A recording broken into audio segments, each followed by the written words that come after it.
All right. Good afternoon, everyone.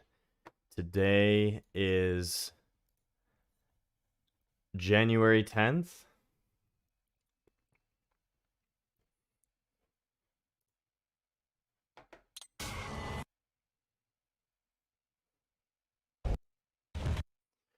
And today is also part 24 of my journey to becoming a voice actor, which it's pretty cool. Tomorrow is going to be part 25. So yeah, reason why I had to start a bit later today is because I had haircuts I just got. Looks pretty good. Um, so plan for today, we're gonna pick up where we left off. We're gonna continue practicing the Raiden versus Armstrong scene. But I have a bit of a plan, a change of plan. So I think just to make things a little easier on myself, I'm going to voice one character at a time. Now, what do I mean by that? Basically, what I mean is this. Instead of voicing both characters at once during the scene, because they talk back and forth very quickly, what I will do instead is I'll focus on Raiden's lines and then I'll focus on Armstrong's lines. And then what I'll do is I'll splice them together. So I'll leave the recording for Raiden's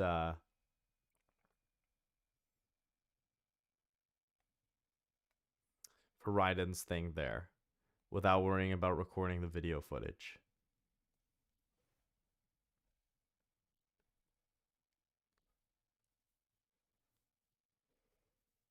Yeah.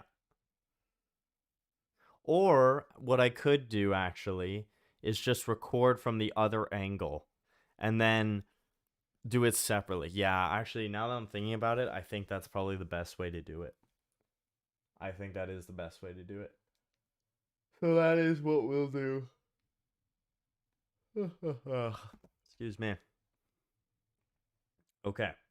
So, let's take a look at the scene we're doing.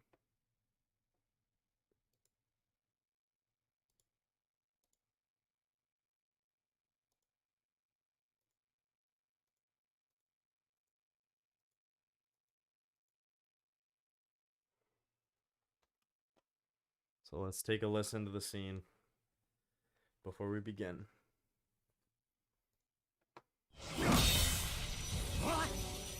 Nice, nice.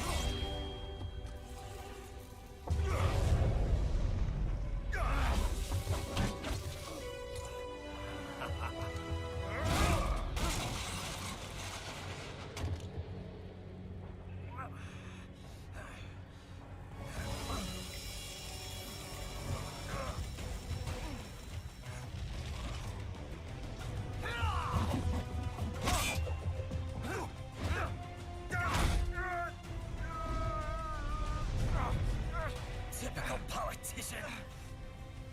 Big promises, but all talk. What? Jumpstart the economy? What a load of bullshit! All you care about is lining your own pockets. That and your approval ratings. You've got no principles. Just like all the rest. If America's gone to shit, you're just another maggot crawling in the pile. All right, the truth then. You're right about one thing. I do need capital and votes. Wanna know why? I have a dream.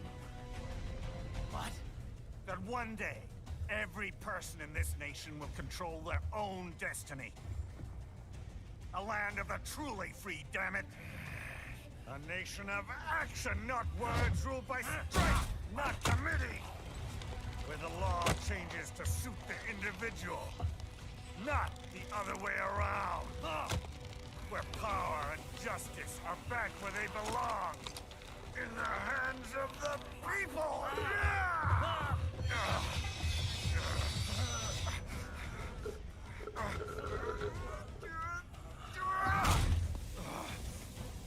Where every man is free to think, to act for himself! Fuck all these lunatic lawyers and chicken shit bureaucrats! Fuck this 24/7 internet spew of trivia and celebrity bullshit!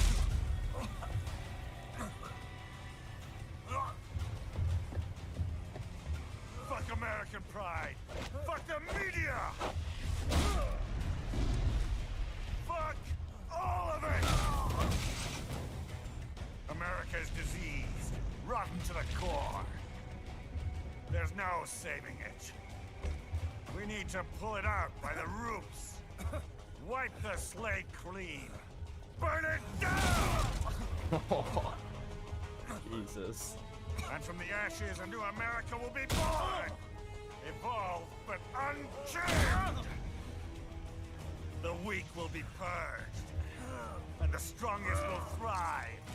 Free to live as they see fit. They'll make America great again! What the hell are you talking about? You still don't get it. I'm using war as a business to get elected! So I can end war as a business. In my new America, people will die and kill for what they believe! Not for money, not for oil! Not for what they're told is right.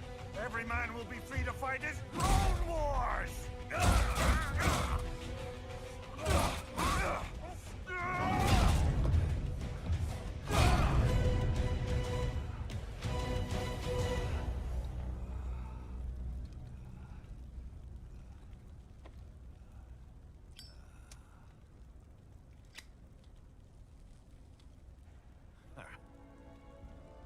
So, what do you think?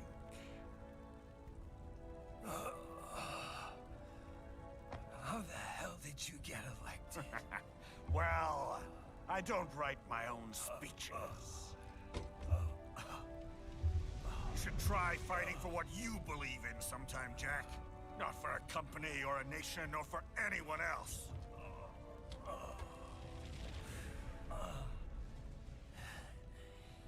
Maybe I was wrong about you. Alright, now we're getting into the full scene territory there. And from the core. So here's the thing. Fuck this 24/7. Okay, here, if it'll pause. Here's the thing. The majority of this scene is Armstrong. Raiden has the majority right in like the first where is it here? For the first like minute and a half, it's all Raiden, pretty much.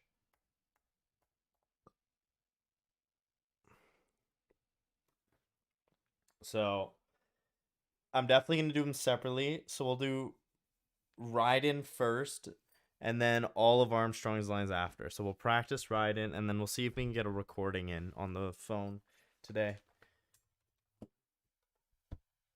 I want to try and get a recording in.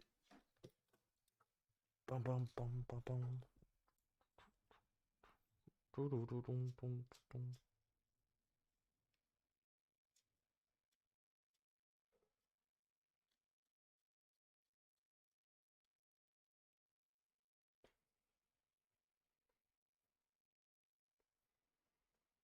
Yeah, I'm just gonna get some water.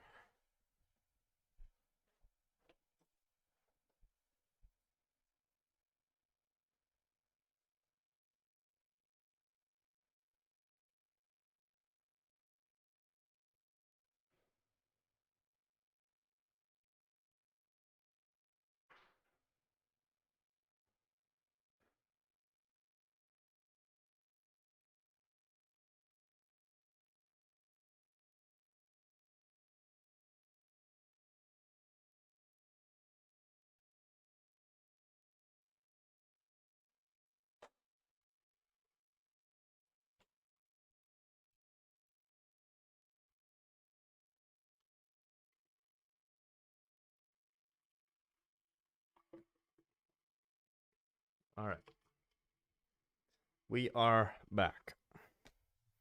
So, we'll start with Raiden's lines, and then, yeah, we'll see how it goes from there. We'll do a practice run, and then we'll see if we can record it for real.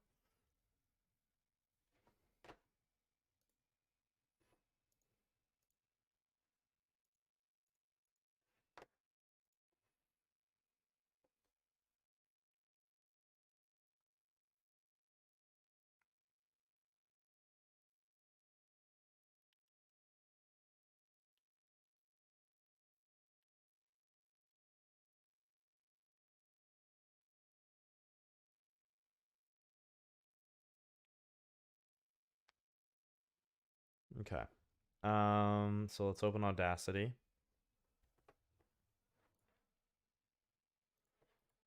And test everything. See if it'll actually, if hopefully my mic doesn't sound terrible. Last time the mic sounded a little off, so let's just see. Testing, 1, 2, 3. Testing, 1, 2, 3. Yeah, sounds good. Cool. Okay. So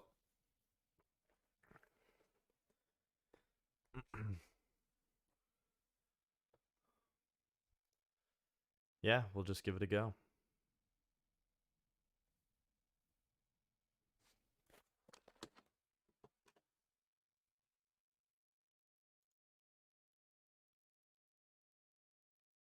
Actually, hold on. Because as much as I love this pendant,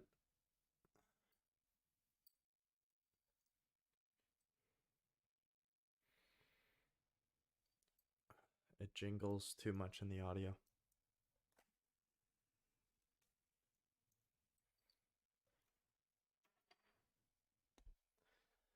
Okay.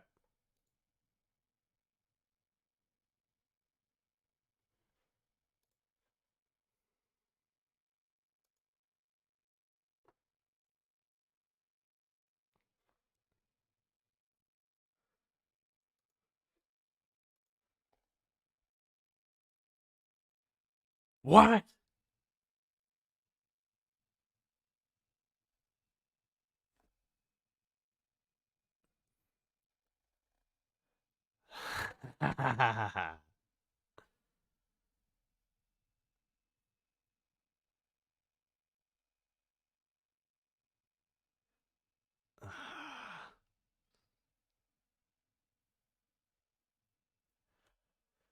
Ah!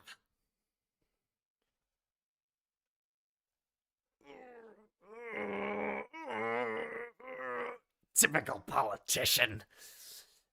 Big promises, but all talk. Jumpstart the economy. What a load of bullshit! All you care about is lining your own pockets. That and your approval ratings. You've got no principles, just like all the rest. If America's gone to shit, you're just another maggot crawling in the pile.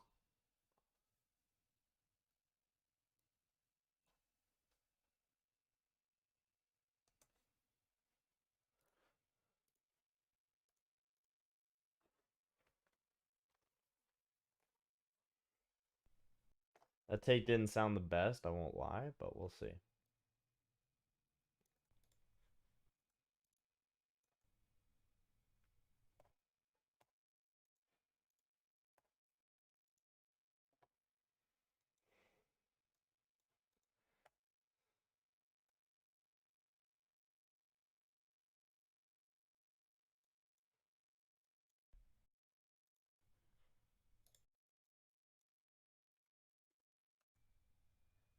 What?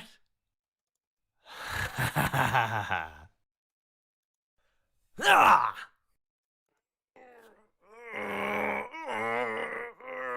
Typical politician. Big promises, but all talk. Jumpstart the economy. What a load of bullshit! All you care about is lining your own pockets. That and your approval ratings. You've got no principles, just like all the rest. If America's gone to shit, you're just another maggot crawling in the pile.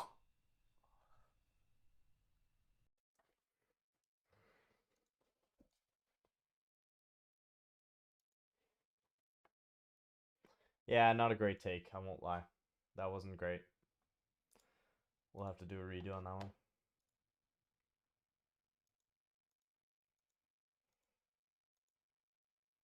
We'll do it with the audio just so I don't fuck up the timing.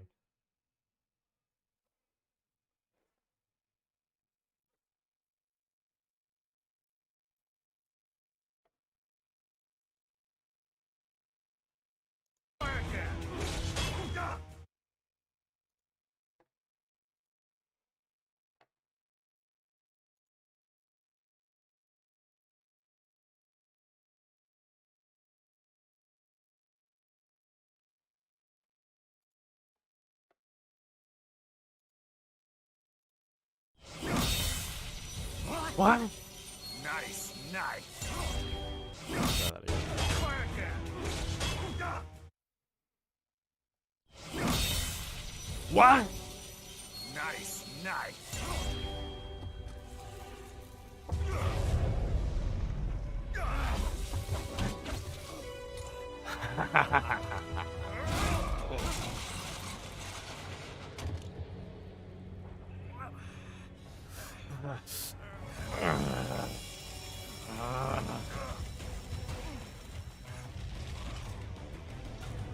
Ah!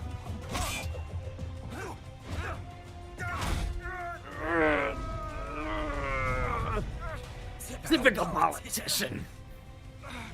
Big promises, but all talk. What?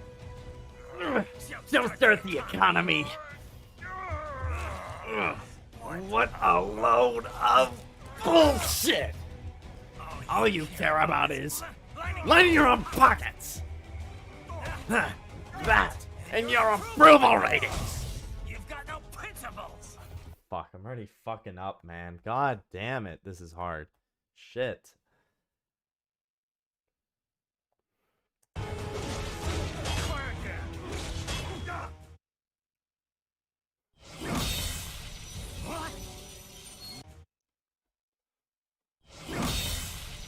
What? Nice, nice.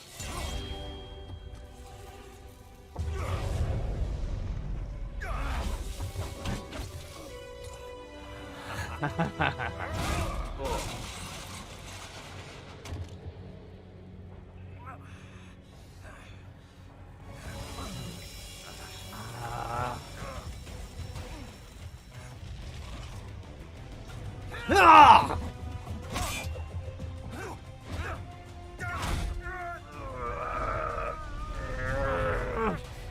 Typical politician. Big promises, but all talk. What? Jumpstart the economy. What a load of bullshit! All you care about is lining your own pockets. That and your approval ratings. You've got no principles, just like all the rest. If America's gone to shit, you're just another maggot crawling in the pile. All right. The truth then. You are right about one thing. I do need capital and votes. Wanna know why? I have a dream. And I just burped. Okay. One. All right. The truth then.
What?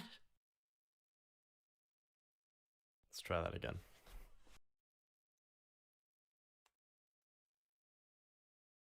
What?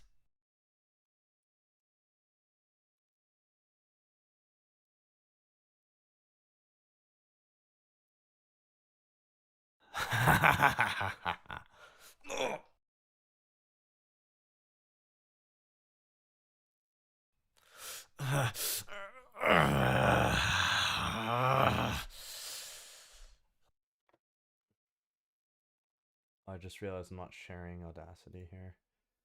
Whoops.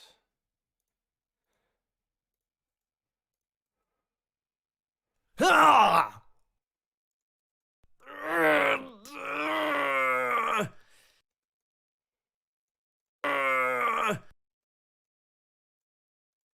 Typical politician. Big promises, but all talk. Jumpstart the economy. What a load of bullshit! All you care about is lining your own pockets. That and your approval ratings. Fuck, I'm already fucking up, man. God damn it, this is hard.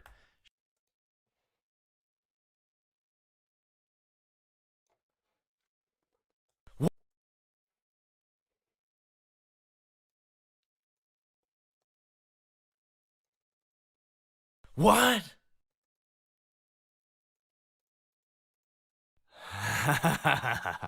Oh.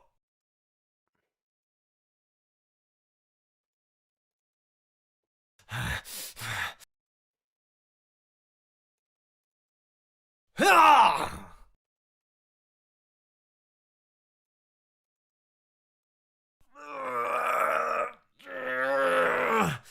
Typical politician. Big promises, but all talk. Jumpstart the economy. What a load of bullshit! All you care about is lining your own pockets. That and your approval ratings. You've got no principles, just like all the rest. If America's gone to shit, you're just another maggot crawling in the pile. I don't know, man. I don't know. It doesn't sound that good to me.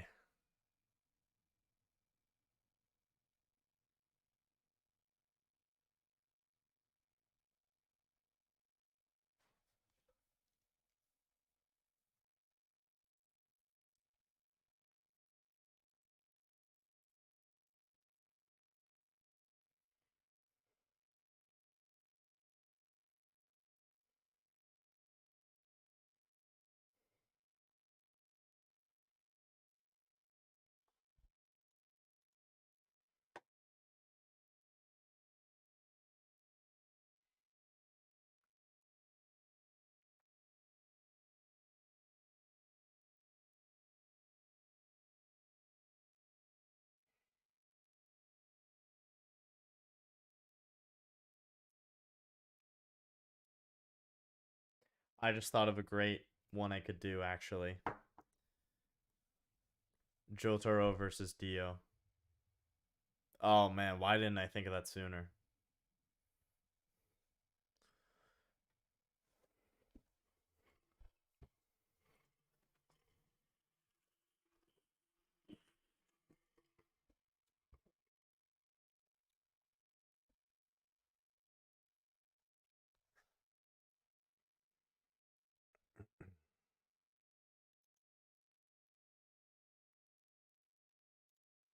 Let's look at that scene, actually.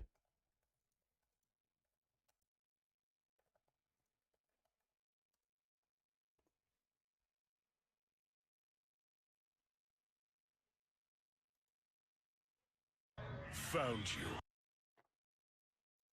Now get closer. We need to catch up to them. I can't use the world if I'm this far away. Look, here he comes. You see that car? That's Dio's ride. Kakyoin! It's Kakyoin's. Take this, Dio! Emerald Splash!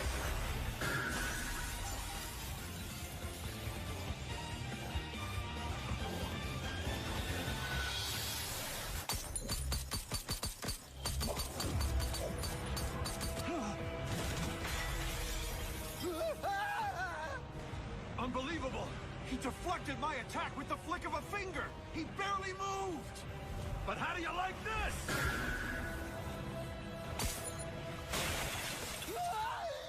He even dodged the concentrated splash? Damn it! When did he bring out his stand? How could I have missed that?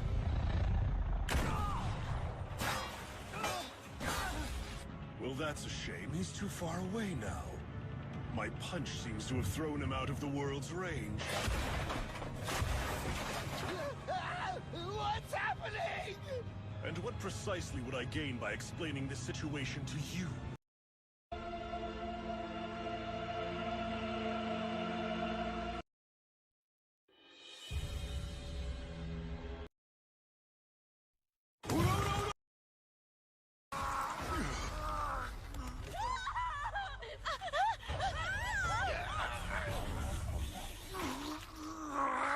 Old man, run away! Get out of here, Joe Taro! Don't even try to fight! Please keep your distance. Stay far away from. Yeah, you know what? Let's switch it up. Because I feel like here's the other thing too. When you're working on something for a while, sometimes it gets to a point where you're doing so many takes of it, you need to step away and you need to move on to something else. And I will come back to it later. So I think it's good if we work on something new.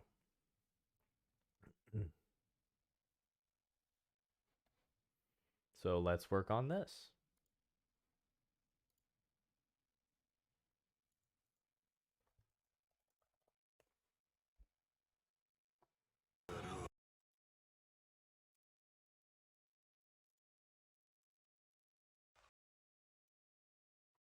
I'm wondering if I should...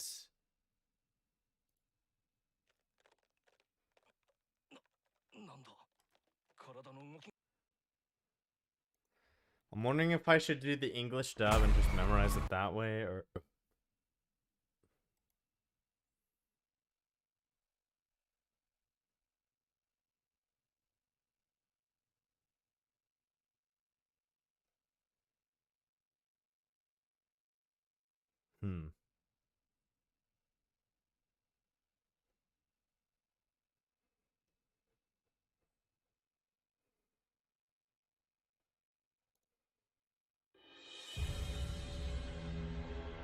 Line is just moments away from being eradicated. My 100-year struggle with the Joestars ends.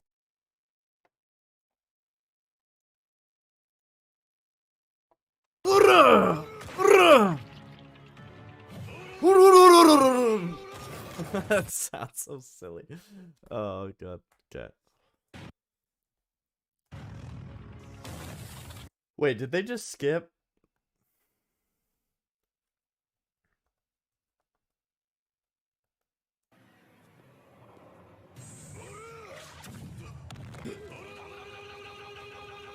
Oh, it's so blurry. That quality is awful. Oh my god.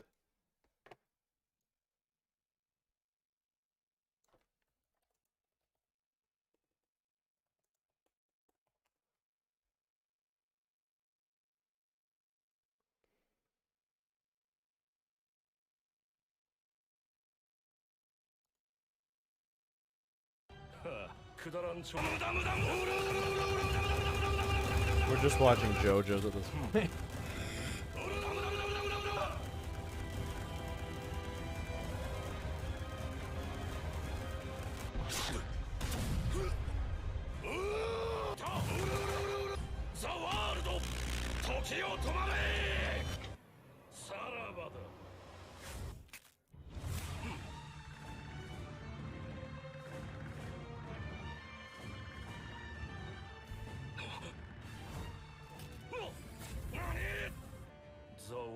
とスタープラチナは同じタイプのスタンド。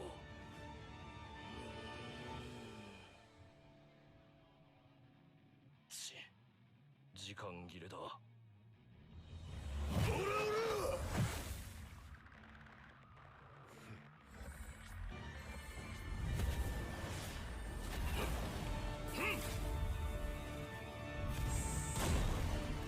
テイマイトザ・ワールド止まれ時よ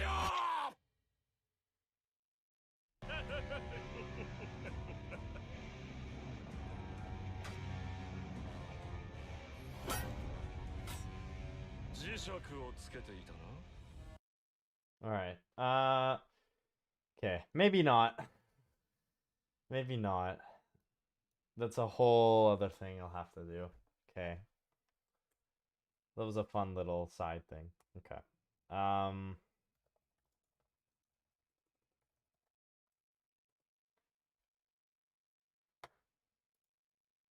have a dream. Shit. You're just another balls. All you care of. Jumpstart the competition.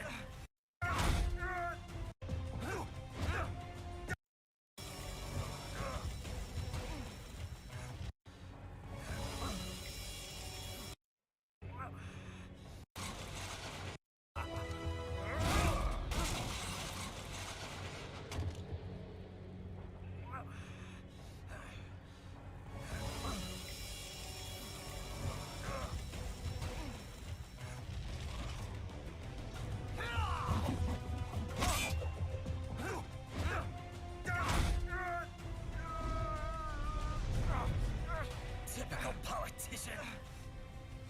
Big promises, but all talk. What? Jumpstart the economy? What a load of bullshit! All you care about is lining your own pockets. That and your approval ratings. You've got no principles. Just like all the rest. If America's gone to shit, you're just another maggot crawling in the pile.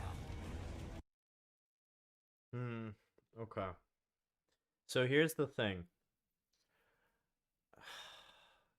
I really, really want to do both Raiden and Armstrong. I really want to do both of them.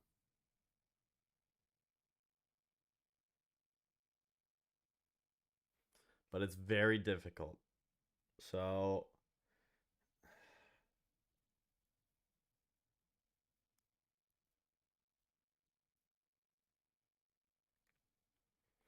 we'll try again with just Raiden's voice lines.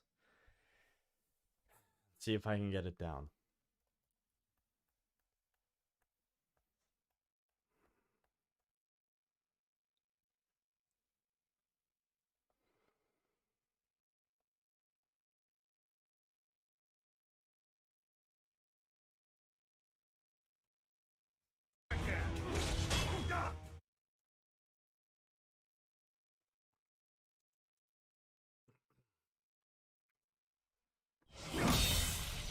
What?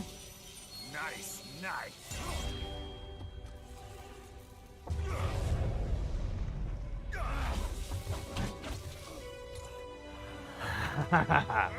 Oh.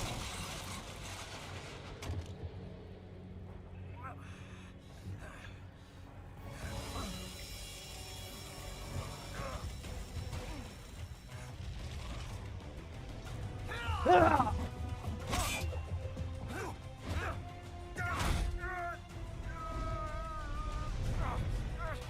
Typical politician. Big promises, but all talk. What? Jumpstart the economy. What a load of bullshit! All you care about is lining your own pockets. That and your approval ratings. Got no principles, just like all the rest. If America's gone to shit. You're just another maggot crawling in the pile.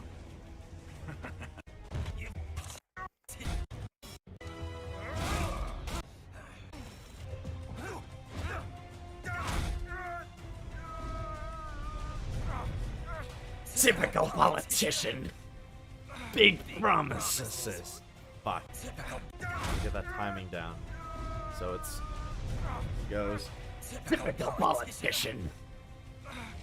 Big promises, but all talk. What?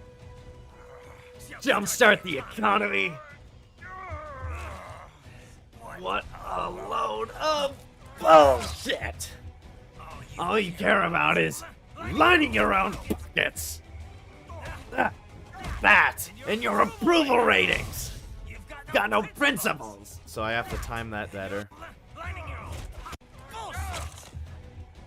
All you care about is lining your own pockets.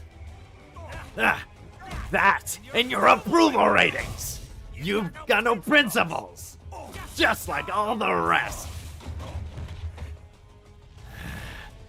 If America's gone to shit, you're just another maggot crawling in the pile.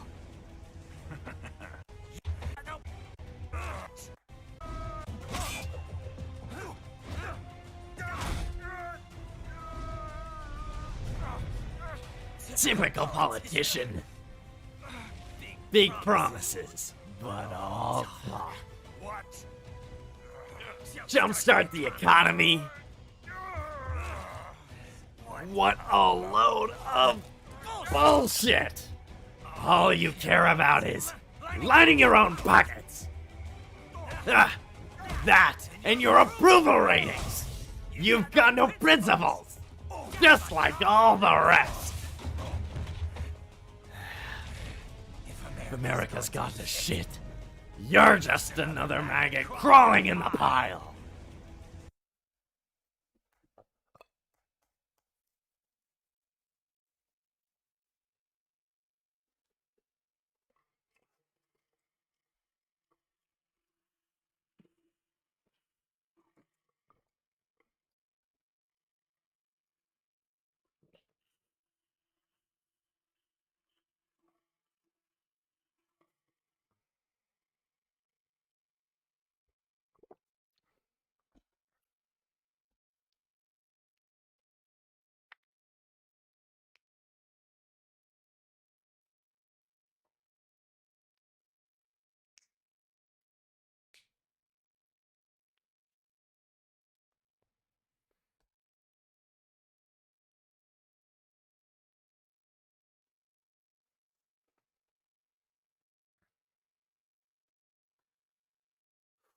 Okay.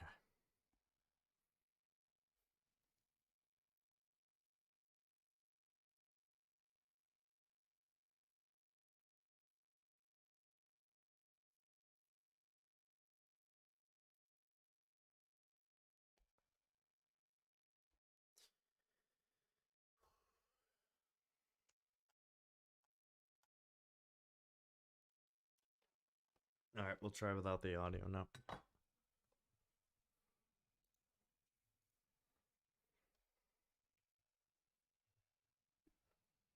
What?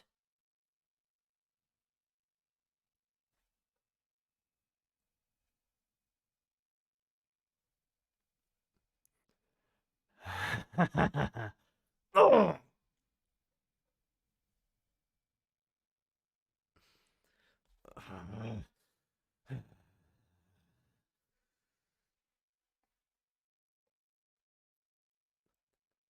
Ah!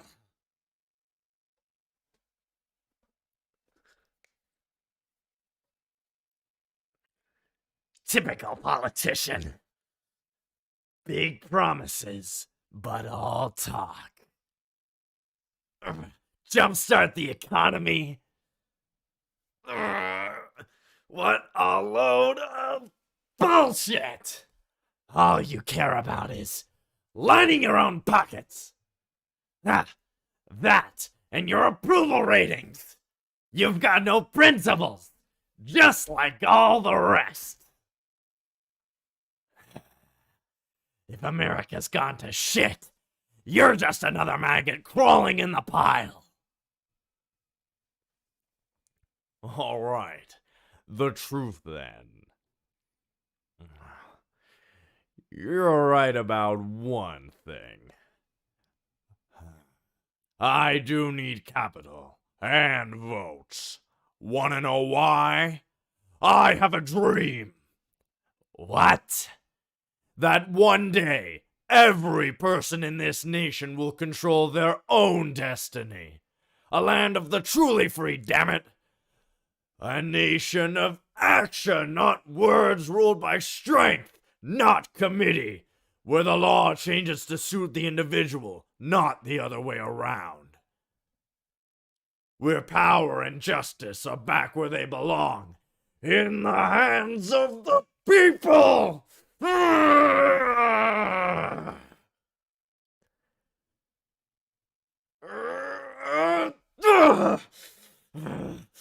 Where every man is free to think, to act for himself. Fuck all these limp-dick lawyers and chicken shit bureaucrats.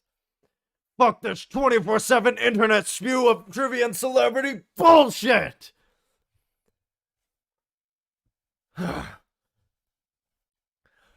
Fuck American pride. Fuck the media. Fuck all of it! America is diseased, rotten to the core. There's no pull it out by the roots. Wipe the slate clean. Burn it down! And from the ashes a new America will be born, evolved but untamed. The weak will be purged, and the strongest will thrive, free to live as they see fit. They'll make America great again! What the hell are you talking about? You still don't get it. I'm using war as a business to get elected. So I can end war as a business. In my new America, people will die and kill for what they believe. Not for money. Not for oil. Not for what they're told is right. Every man will be free to fight his own wars.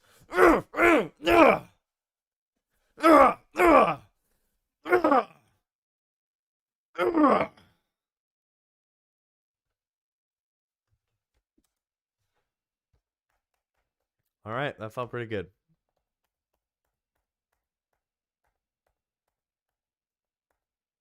Armstrong, I definitely feel more confident with because I've got that voice down pat. I've practiced it enough.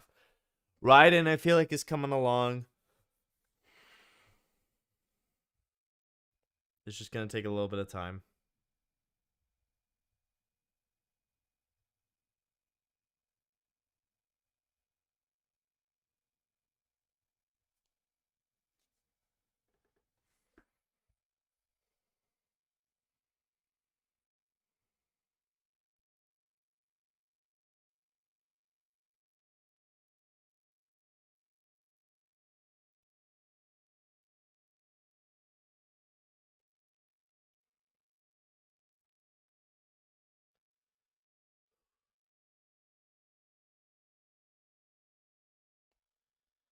Oh man.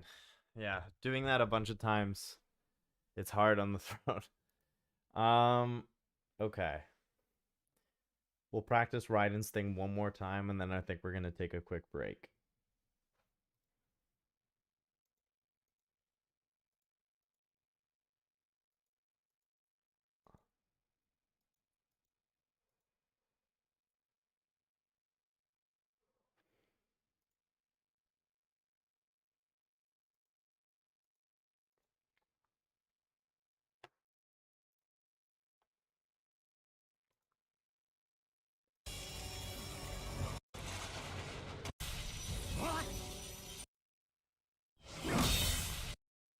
What? What? No, it's more of like, what? What?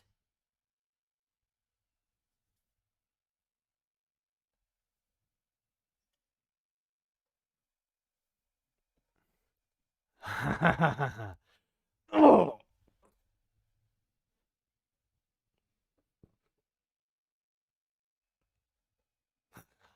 Ah.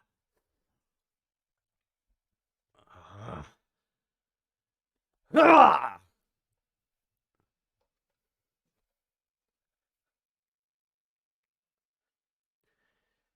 Typical politician.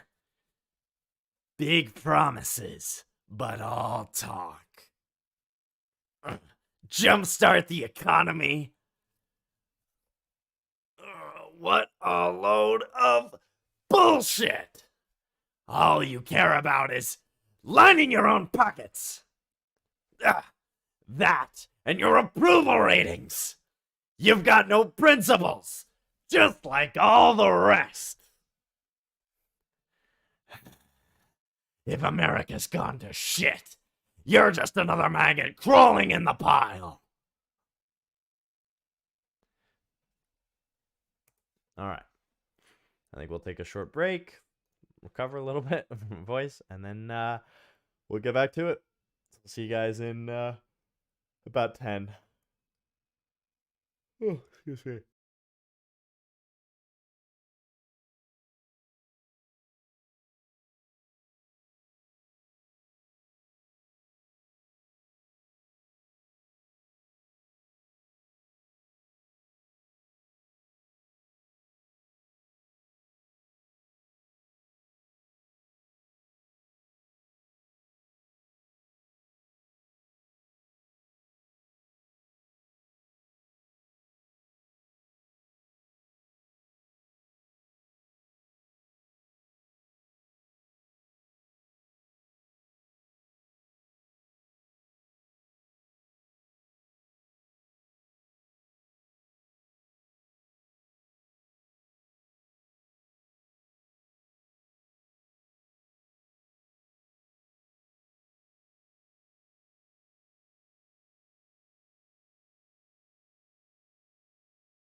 Okay, and we are back.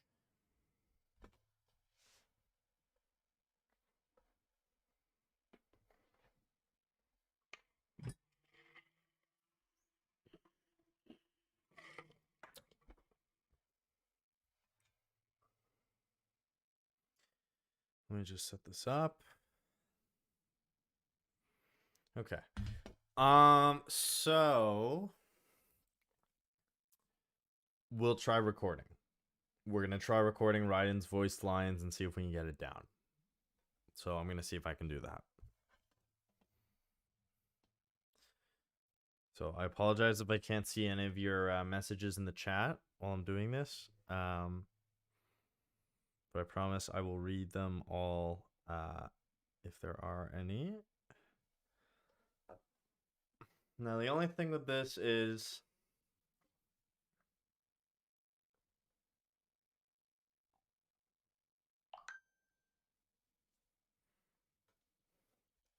hey, what's going on, Eddie? Yeah.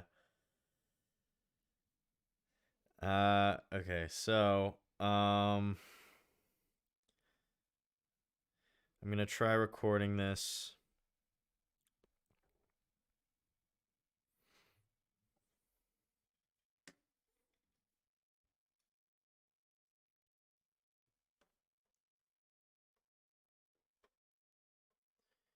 So let me just set up the angle here.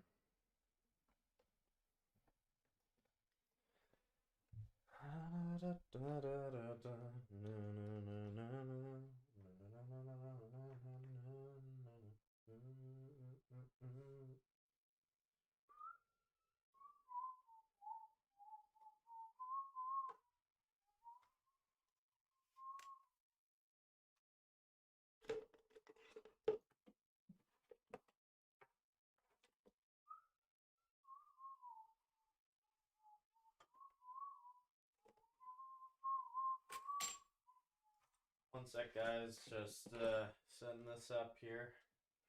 Want to get the right angle.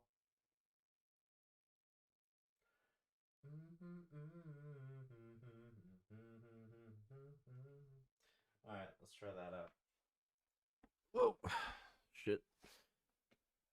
Ah.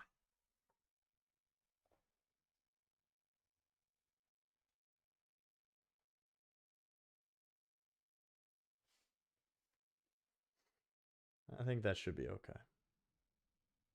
Hopefully. Probably.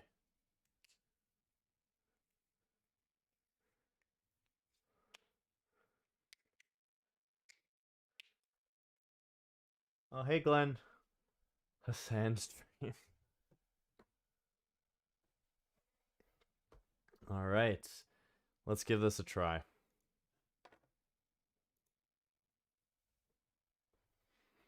Okay.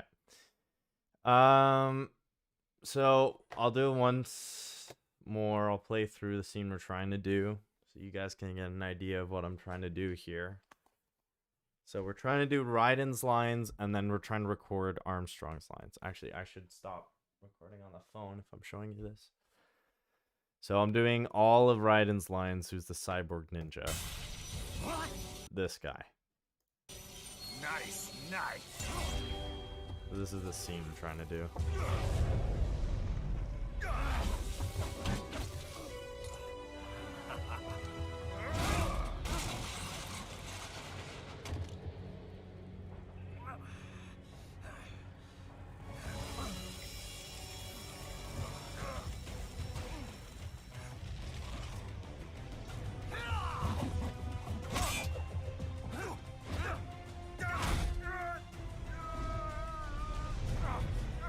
Typical politician.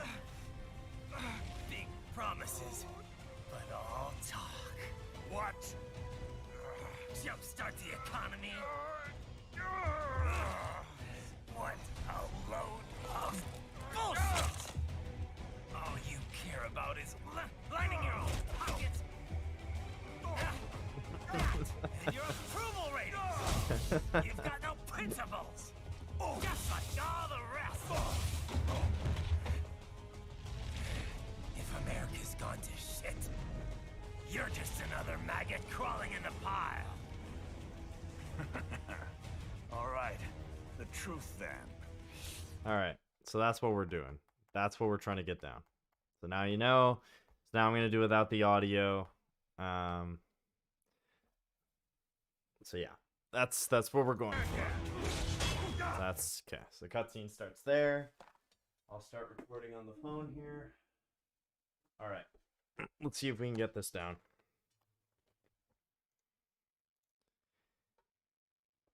Why have you just started? Oh no, I didn't just start. I've been going for a little over an hour, Glenn. I do vocal warm-ups usually for the first 10 minutes or so. I always warm up. I never just do raw voiceover. Always do warm-ups. Whatever you do.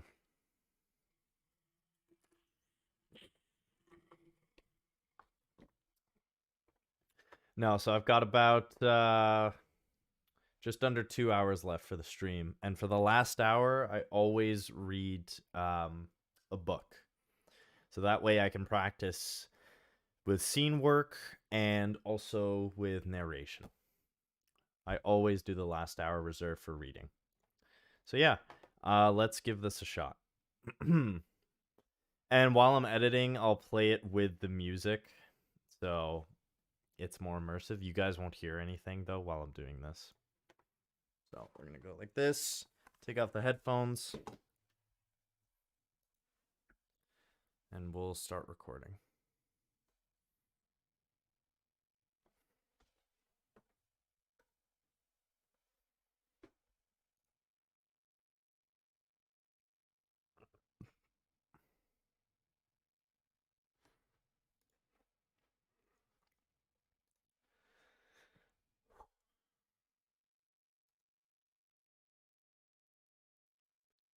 What?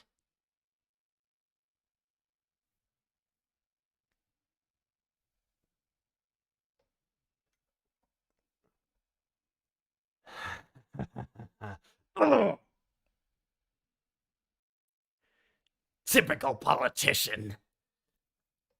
Big promises, but all talk. Jumpstart the economy. What a load of bullshit!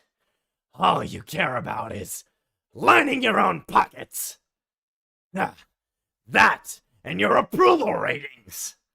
You've got no principles, just like all the rest.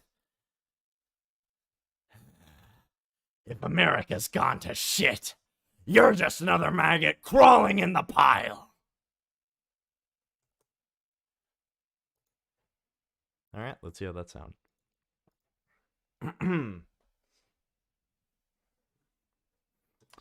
That one felt a little I don't know about that one. Maybe we'll see. I'll change it to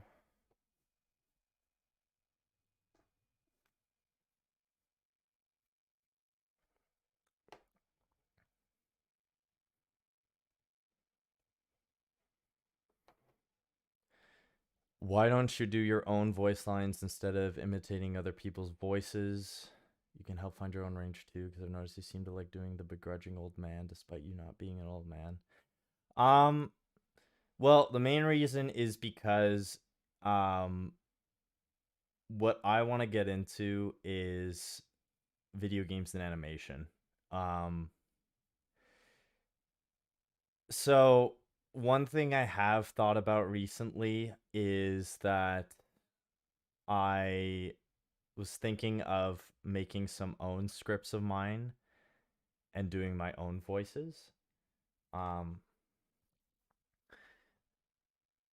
But I guess for the sake of the main reason why, I guess, is because I want to practice with things that people know.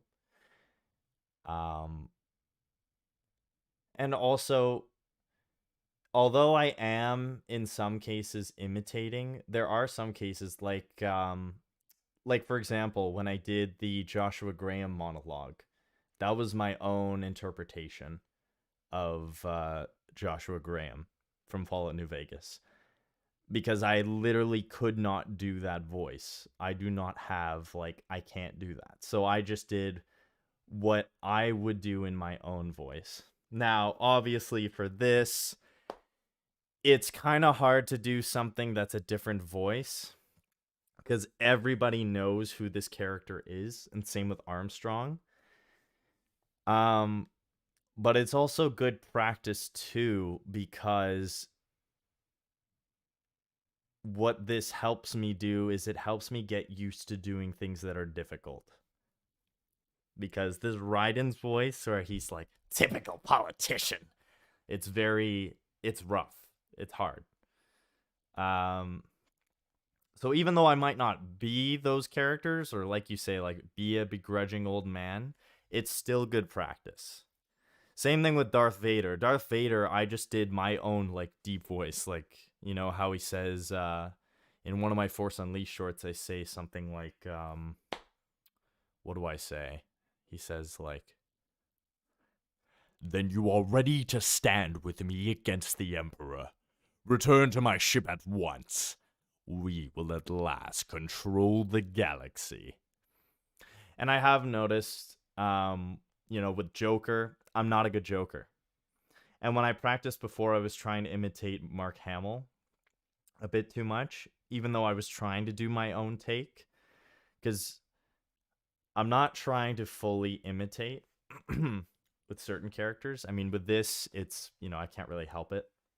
But with other things like Batman and Jim Gordon or Joshua Graham, I'm trying to do my own interpretation. And of course, my Batman voice, yes, it's very inspired by Kevin Conroy, but I'm not trying to do a direct copy of Kevin Conroy. But yeah, I think maybe it's something to consider, is to have me practice my own scripts a bit more. But I guess if you want another reason why I'm doing this is so I can put out content for people with things that they recognize. Because I feel like people will recognize this a lot more than if I'm just doing my own scripts I'm writing. And I love practicing these kinds of scenes too.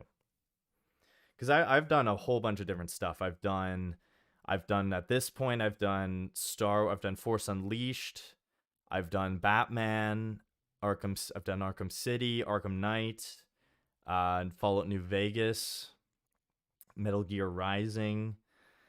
What else have I done? I did Revenge of the Sith recently. I have a bunch of shorts for that. Those are that voice for Anakin, I sort of imitated a little bit. But Obi-Wan is a bit different because obviously I don't have the accent. But yeah. Okay, let's listen to how that sounds. I need to change it to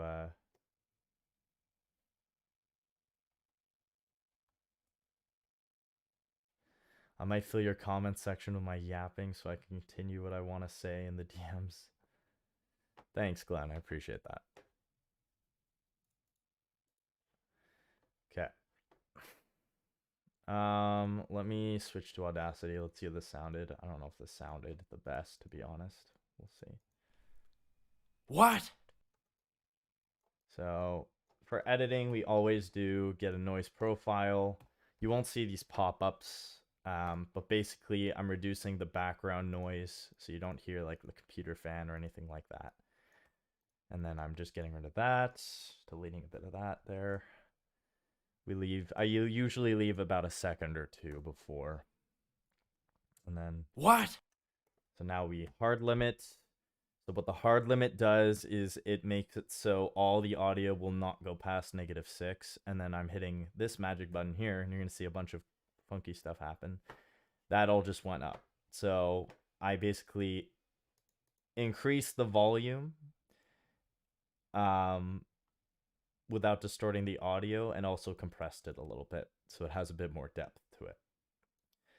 That's the simplified explanation there.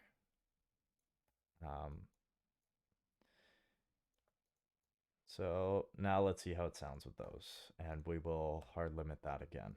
So it's -6. What?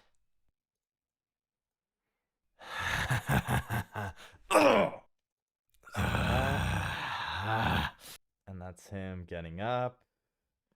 That's him throwing the sword.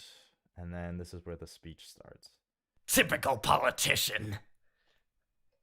Big promises, but all talk. Jumpstart the economy. What a load of bullshit! All you care about is lining your own pockets. That and your approval ratings. You've got no principles, just like all the rest.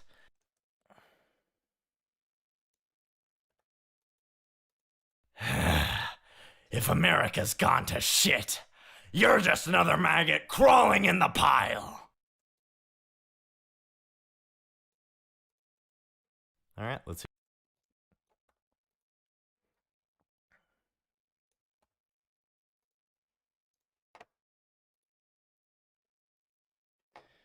Okay, so you know what? That wasn't bad. It's not bad. Hmm.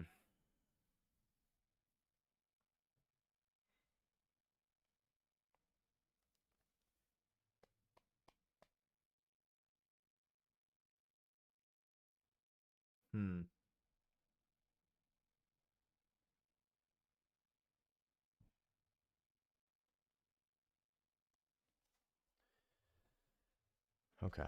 Sorry. Just thinking about something for a sec. Typical pop. This isn't still recording, is it? Shit. Okay, no. Good.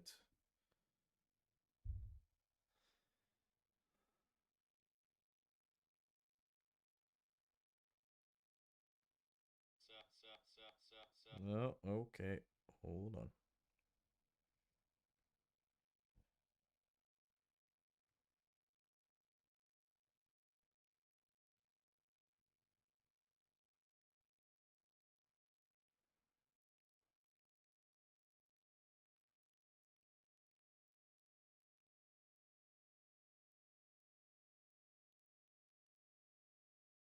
Okay, so I need to move the camera anyways a bit. It's a little off. Need to move a bit this way.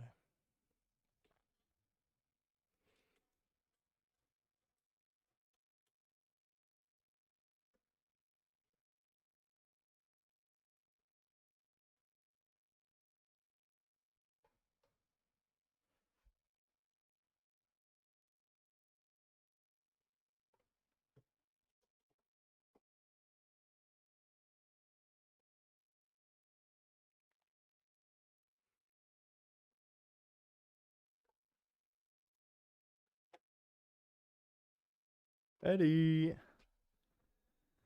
No worries, man. Okay, so we've got about half an hour. All right. Well, that was a decent take. We'll mute that.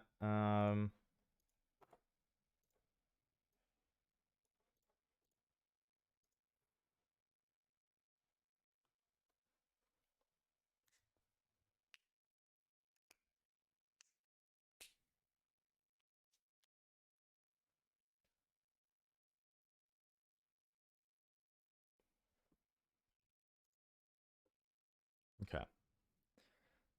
We'll try again. And hopefully get it down this time, and then we'll do Armstrong's lines.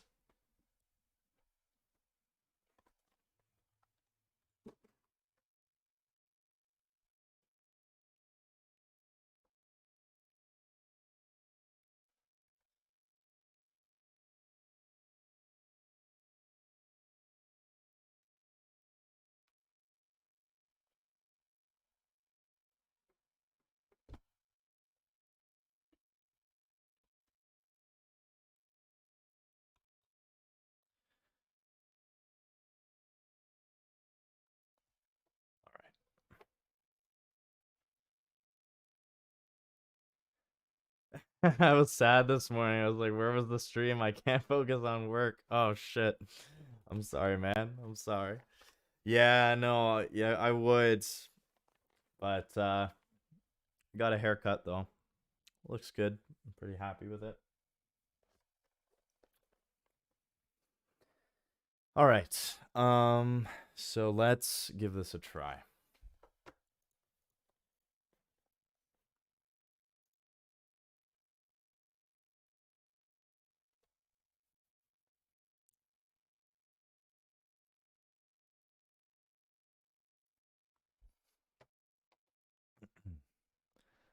Haha, thanks, man.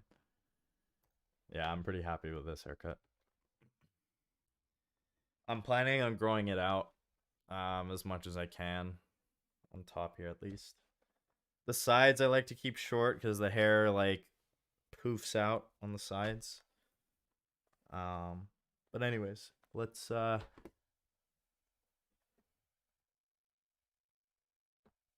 this a go. Okay. So go here and then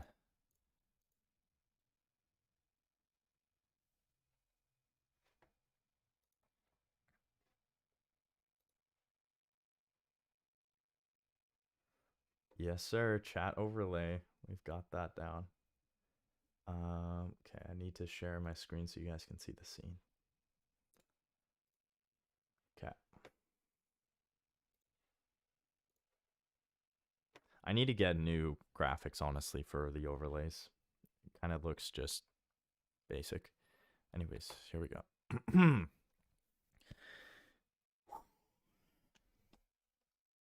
Gotta hydrate.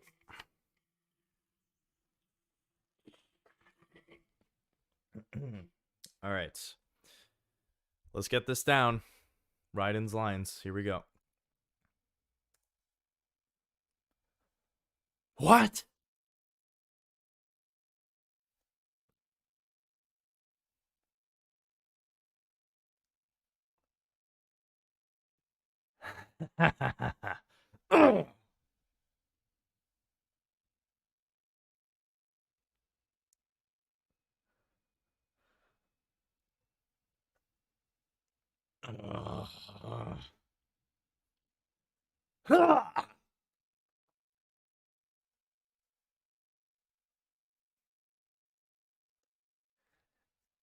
Typical politician.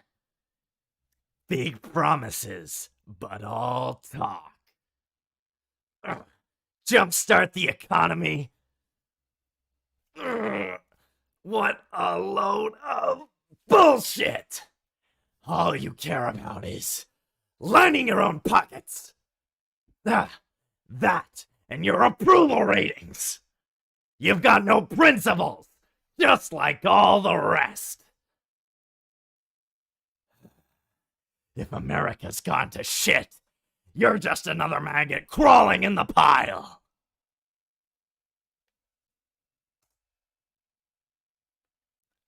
That might be it. That could be it. We'll see.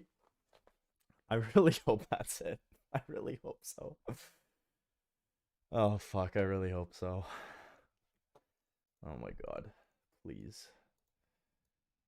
Okay, this I think is all just chatting. Let's get... Yeah.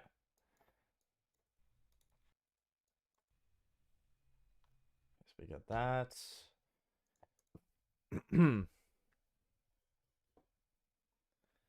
Okay. I hope the camera got me in the right angle here. Let's fucking hope so. Let's see. Okay, yeah, probably. I think I got a much better angle.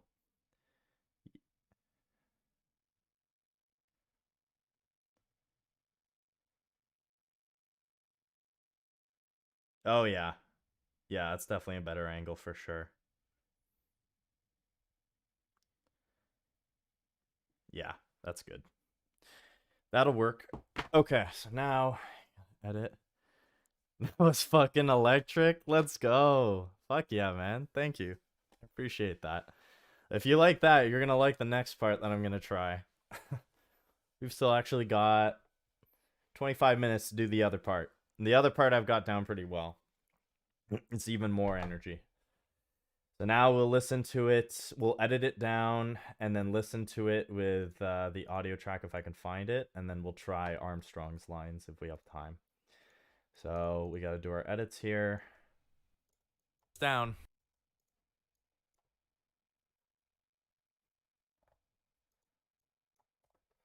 Let's get the noise profile.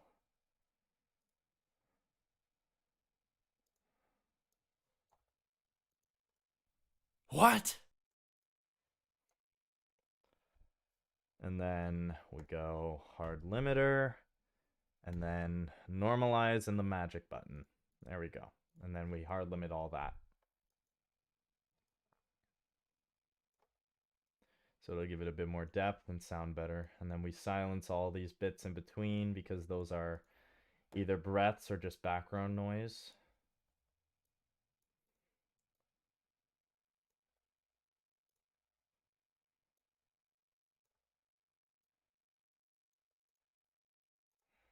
All right.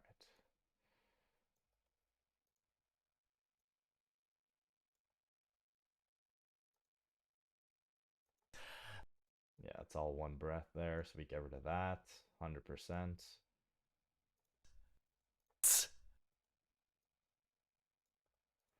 What is this? Ah! Okay, that's when he's fighting. Another breath. What is this? And that's a breath. Actually, what we'll do for that is reduce the sound a bit. That's better. And you're up. That.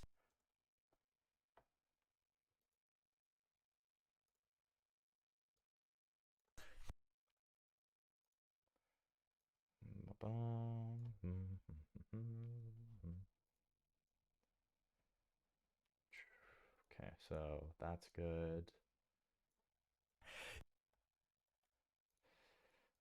Tomorrow I will be streaming at the regular time. There will be no change for that. So tomorrow at 9 a.m. I'll be there.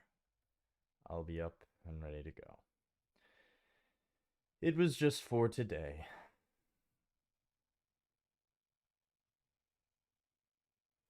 Wait, what is all this? That might be. Oh, yeah, that's just me saying that might be it. Ooh. What? Ugh.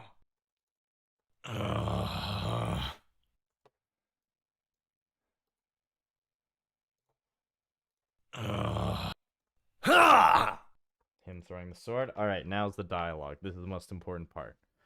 Did we get it? Did we get it this time? Let's find out.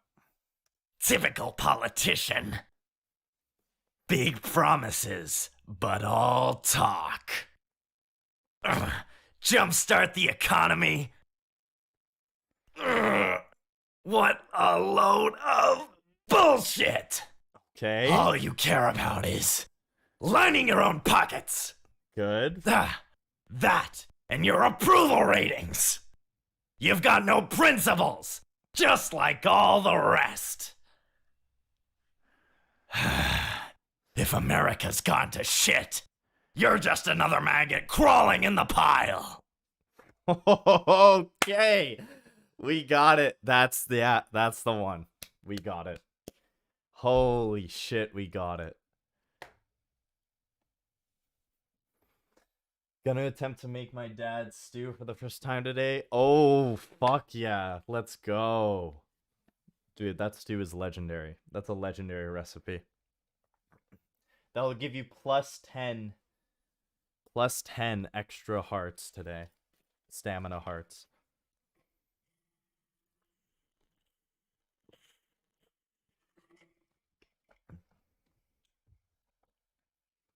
Let me know how that goes. God, that was so good when we had it.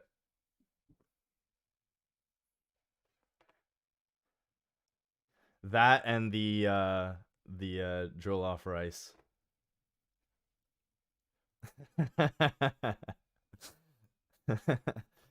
Yeah, no, we fucking got this take. We got it. I'm exporting that. So what we do is actually wait, hold on. Hold on. Let's not get ahead of ourselves. There are a few things. Yeah, so there's this. Don't want to get too ahead of ourselves here. But all talk. So like talk can be shortened a little bit. Talk. All talk. Jumpstart the economy. What a load of bullshit. That's really good because it actually sounds like he's like I'm struggling, like you know, that kind of thing. Oh, it sounds so good. Love that. Love that shit. That and your approval rate. That's a little choppy. That and your approval ratings. There we go. You've got no principles, just like all the rest. So that's like all the rest. That's way better. So the reason why I do that there is when you have like plosives like this, they're called plosives when you have like tss or tss or p or ba, very like loud initial starting letter enunciations. You want to reduce those down. You just reduce down the volume. You de-amplify it so it sounds a lot more natural. Like it isn't like when you say, for example, the word like test, the t at the end is very like sometimes can be very pronounced. So when you reduce it, instead of test, it sounds just like test. It's like a simple thing, but it matters. Yeah, the tomato one, I call him to get the exact recipe. Yeah, the stew is like 1/2 for the jollof rice. Dog, that take can be part of your fucking demo. Holy shit. Yeah, that's good, man. That's really good. And that's the thing, right? Everything that I'm doing on this channel, it's all under like a constant portfolio. And yes, like Glenn said, like a lot of the stuff I'm doing is there is imitation involved. I won't lie. But at the same time, I'm still doing my own take on it, my own voice. And there are certain characters which I've done other voices for. Bro is crash. Good stuff, Steven. Thanks, Rob. Okay, you know what? Let's play this now. But let's do it with the music and the scene. And see how it looks.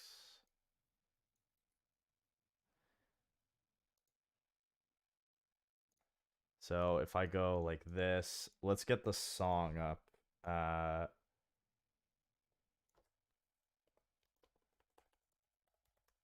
Actually, I don't know if I have it. Let's see.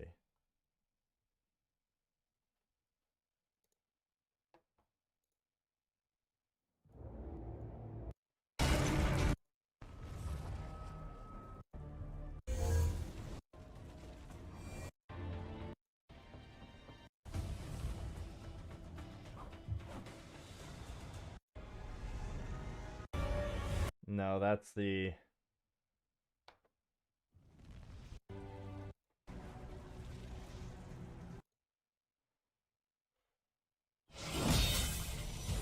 Yeah, this is it. Here we go. Okay, I found it. So let's see if we can time this. So there's that, and then I have to open up the video. This might be a little tricky to do all at once, but we're gonna try it.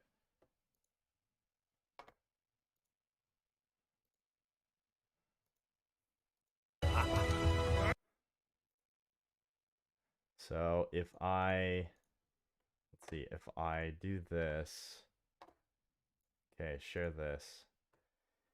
It would really help if I had 2 monitors, but I'm doing this on 1, so I gotta get a little creative. Okay. So it starts here. I'm gonna need to start this like a few seconds before, because this starts right away with the sword. Yeah. Okay. So What? okay. This is gonna be rough as hell, but we'll see if we can get it.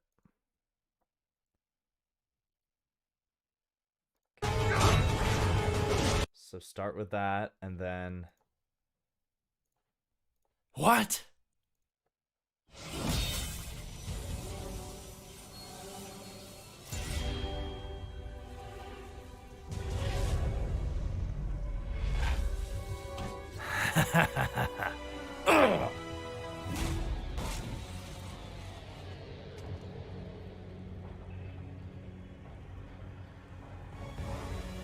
okay, we got timing down, I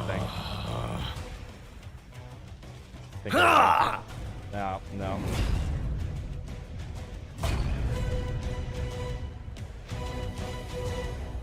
Typical politician. Oh, never mind. That is Big not, promises. that's not but the right all song. Okay, never mind. That's gonna be too much. That is not the right track. That's later on. Anyways, you get the idea. You get the idea. Okay, so now what we're gonna try and do is we'll try and do Armstrong with the little time we have left for this portion. We've got just under 15, but I'm very happy with Raiden's lines there. That's awesome. So we'll export that. We'll call this Raiden's lines.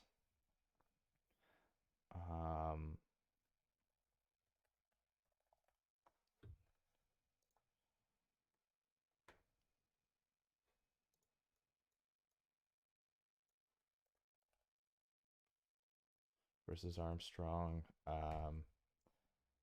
Part 1 of fight. And we'll export that. Okay, so that's good now. So we can collapse that. We'll mute that and collapse it. We'll do a new track. So now we're doing Armstrong's lines. Now, here's the thing with Armstrong. Armstrong's a lot of fun, but it takes a lot out of me because he's very high energy, as you will see very soon. Now, I don't know if I'm going to get this recording down first try. We'll see. That's the best piece I've ever heard from you. Thank you, man. I appreciate that. Fuck yeah. Okay. Let me set this up again with the camera.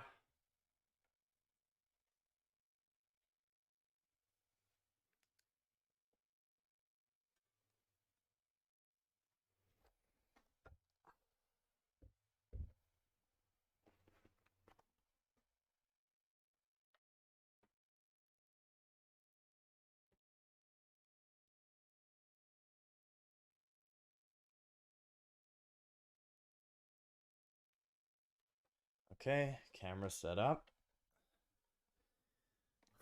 Let's see if we can get this down first try. I really hope so. Now, the tricky thing with Armstrong is he has a lot of lines in his parts, so I don't know if I'll be able to get it down. We'll see. The timing is a little finicky. For me, at least. I need to get that down, but we'll give it a try.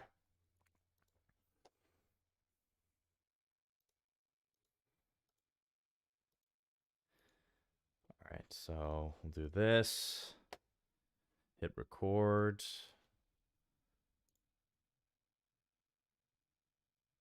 Oh, hold on. That's super zoomed in.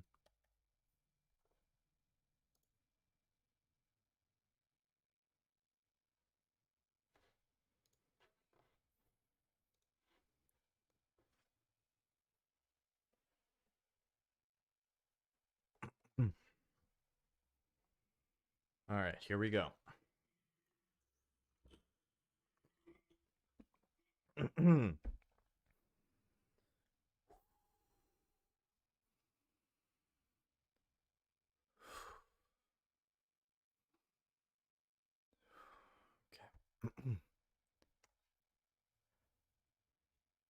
Nice knife.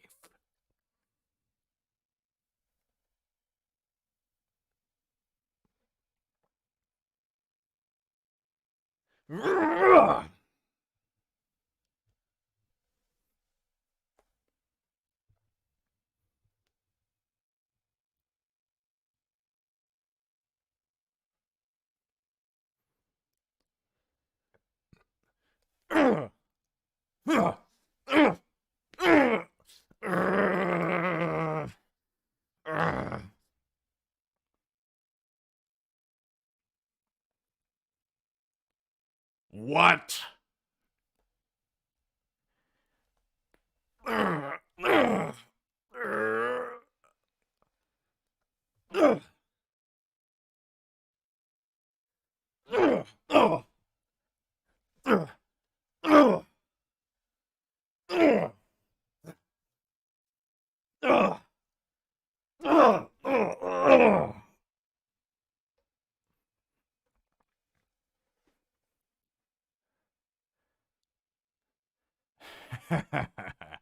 All right.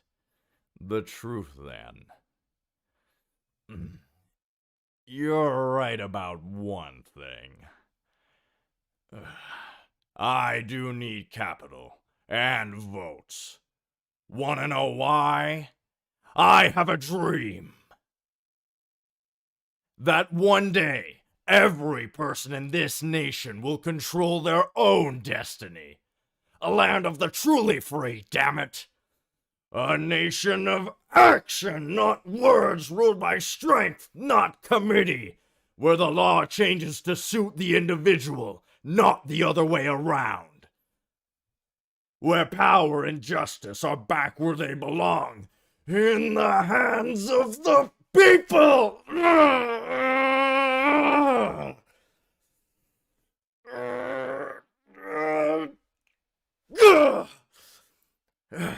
Where every man is free to think, to act for himself. Fuck all these limp-dick lawyers and chicken shit bureaucrats. Fuck this 24/7 internet spew of trivia and celebrity bullshit.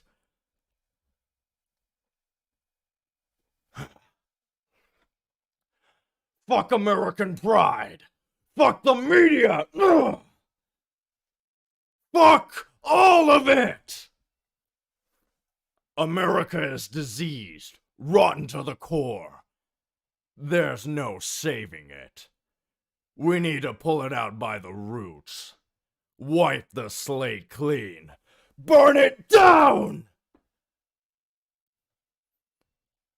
And from the ashes a new America will be born! Evolved but untamed!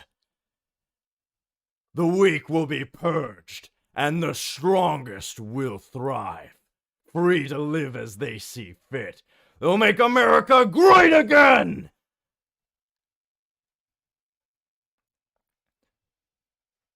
You still don't get it. I'm using war as a business to get elected! So I can end war as a business. In my new America, people will die and kill for what they believe. Not for money, not for oil, not for what they're told is right. Every man will be free to fight his own wars.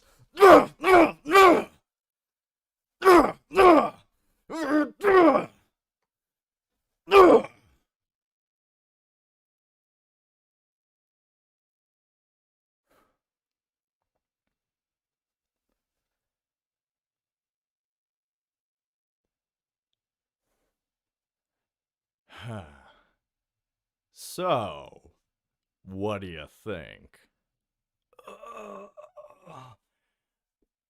How the hell did you get elected?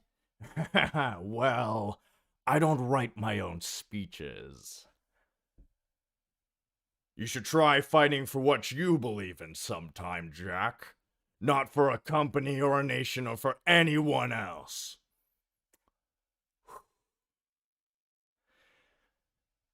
Maybe I was wrong about you. Am I finally getting through? I'll rid this world of pointless wars, Jack.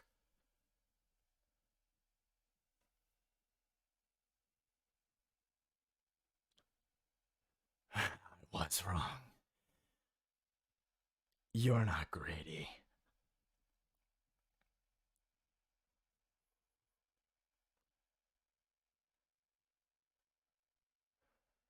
You're batshit insane! Huh?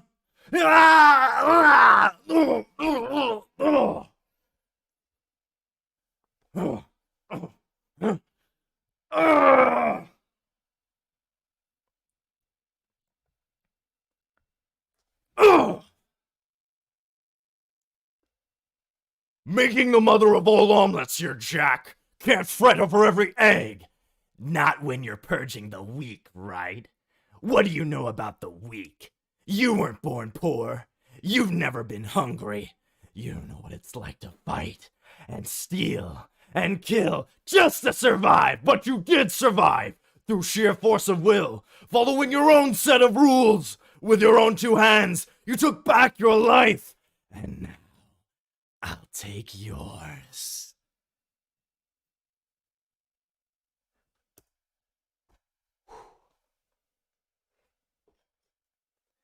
Did a little bit extra there, but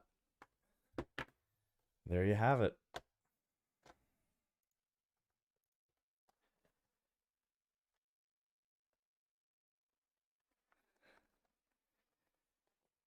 Whew. Okay. Does that sound like that? I don't know, man.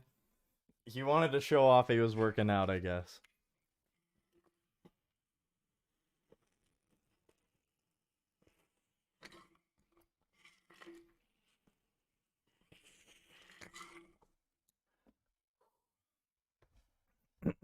Okay. We'll see if it recorded properly there.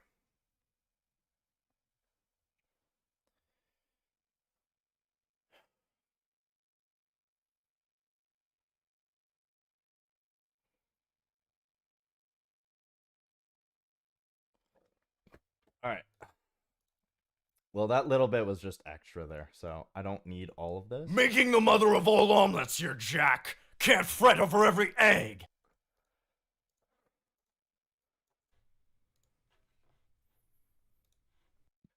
Okay, so I need to select this. I'll share Audacity again,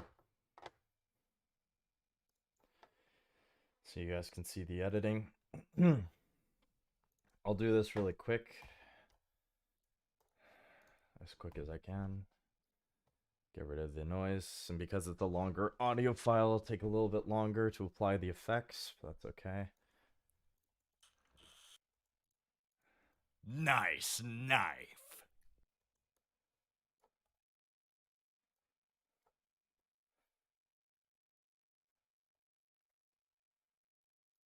So leave a bit more space there. Okay. Hard limit, so it doesn't blow eardrums out, and then amplify it a little bit to give it a bit more depth and volume. Compress it a little bit, and then hard limit all that again. There we go. Those are what I call the essential effects. So then we'll just silence this bits here in between. I don't expect this to be like the take, to be perfectly honest, because we practiced mainly Raiden today. But that's okay. We still have tomorrow, and I might finish Armstrong tomorrow. But I do want to try a different scene. And I want to take a suggestion I got earlier. Try something where I can do more of my own voice, I guess. Just switch it up a bit. Because I do agree, I have been doing like a lot of impressions like voices. It's still technically my own, but it is still also counted as an impression. Regardless, though, it's still all good practice. All of it is. Because this is also helping me determine, like, okay, I can do, like, the deep, guttural sounding voices. I can do, like, the, like, you know, Raiden's very grovelly or gravelly voice kind of thing. All that stuff.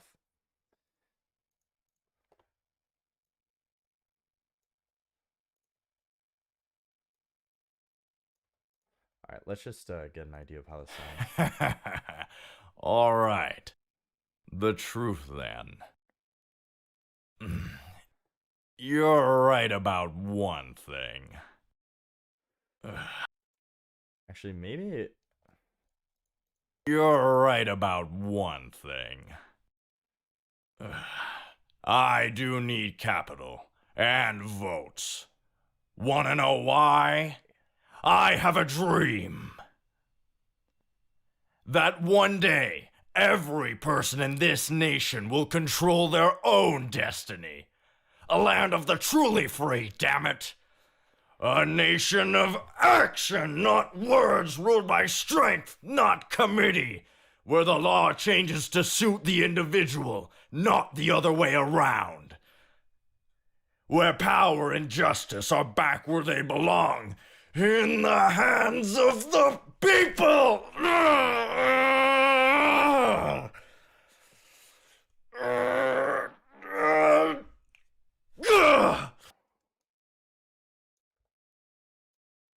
Yeah, so I'll have to edit this down a bit later.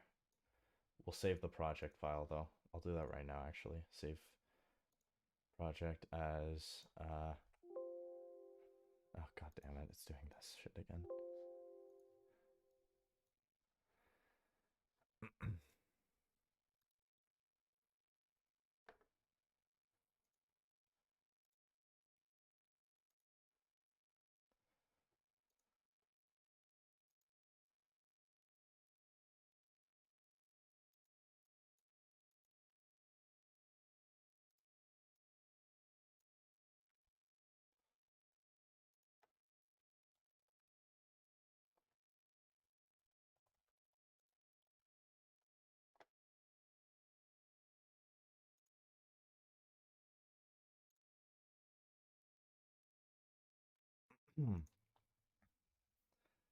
Yeah, it does. Yeah, there's a lot of sounds in this fight that makes it look like they all really need to take a dump. Oh, man. That's what makes this game so funny, especially the last boss fight is just ridiculous.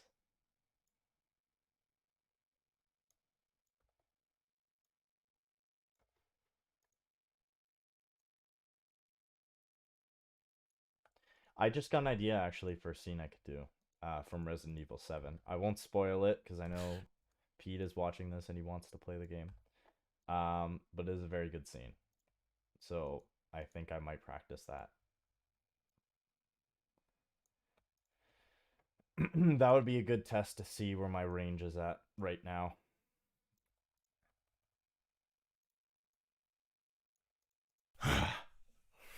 Fuck American pride!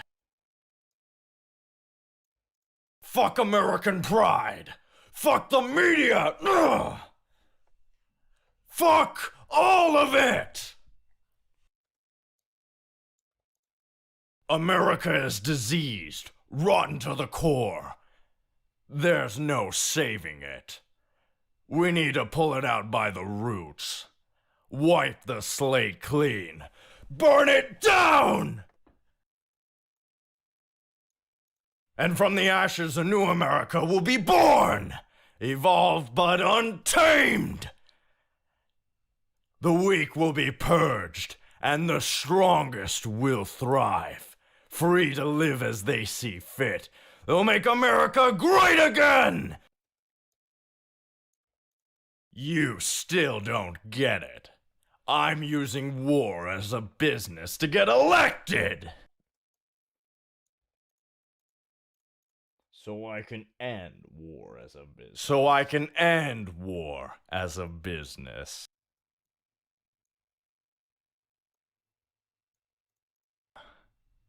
So, what do you think? How the hell did you... You're batshit insane! Making the mother of all omelets here, Jack. Can't fret over every egg. Not when you're purging the weak, right? What do you know about the weak? You weren't born poor. You've never been hungry. You don't know what it's like to fight and steal and kill just to survive. But you did survive through sheer force of will, following your own set of rules. With your own two hands, you took back your life. And now, I'll take yours. That's pretty sick too. I won't lie.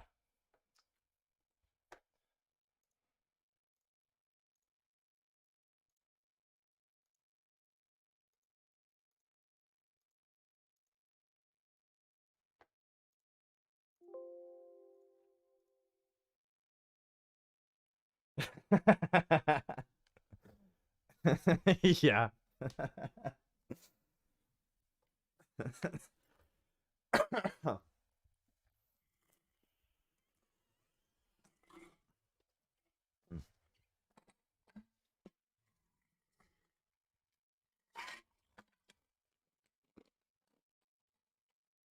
Okay. I think that's good for today. For script wise.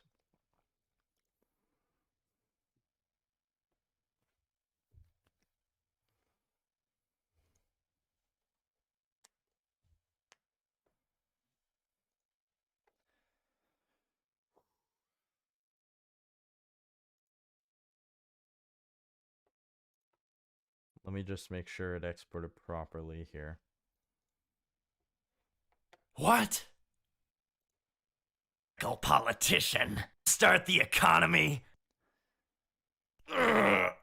What a load of bullshit! All you care about is lining your own pockets. Yeah. And then Armstrong.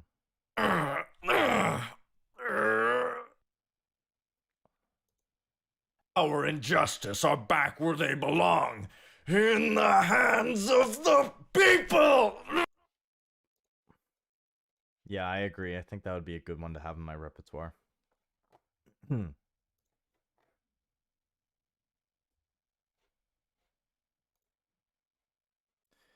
right. I won't take a 10-minute break because I still want to read for at least the next 50 minutes or so. So we'll do our usual thing we do here. Get nice and cozy. So everyone can sit back, relax as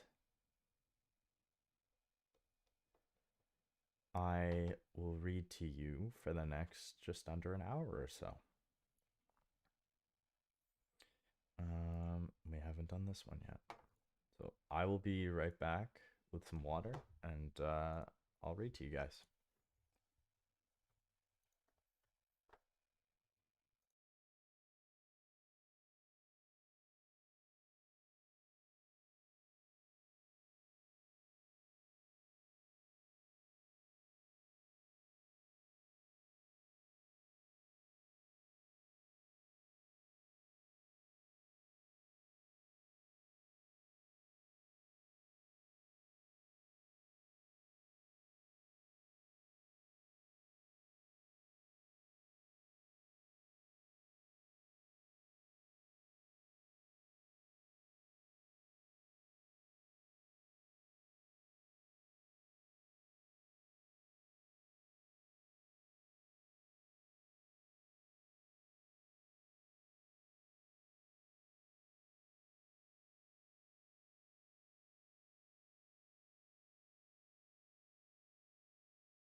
Okay, we're back. So I'll increase the volume a little bit so you guys can hear me a bit easier now. Get this set up. I like listening to this too. So whether you're cooking at home or just relaxing and watching the stream, sit back and enjoy as I read to you for the next 50 minutes or so.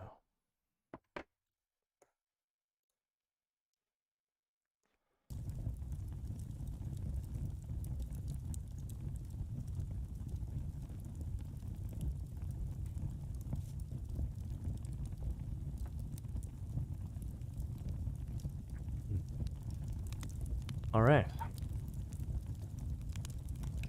So, last where we left off in this book we're reading, Mastery by Robert Greene. We were going over Benjamin Franklin's, basically like a mini biography on Benjamin Franklin and how he ascended to mastery of his skill set. Talked about how we also finished chapter 3, which is focusing on getting the most out of mentors. So finding the right mentor, taking advantage of their knowledge, and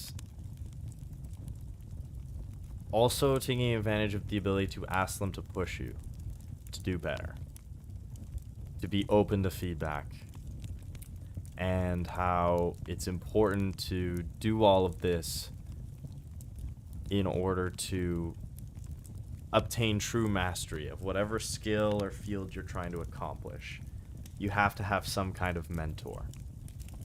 And it even, at the end of each of these chapters, I realized the author gives a reversal, which means, so the one for the last chapter was the reversal of, okay, well, what if you can't find a mentor? What if you can't find somebody that suits you? And it went over an example of, I believe it was Thomas Edison, who did one of the most rigorous self-apprenticeships ever conceived. He basically read a ton of books, studied and practiced something every single day until he got to a point where he could do it basically in his sleep, and he was able to make something out of it. I'll actually open up the chat here so I can see you guys, if you guys are messaging at all. And if not, that's fine too.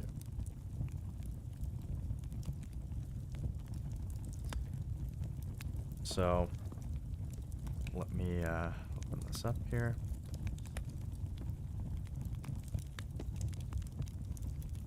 Okay, there we go. So we will continue where we left off, and basically at this point in Benjamin Franklin's life, he went back and forth between a bunch of places trying to find his way in the printing business until he opened his own.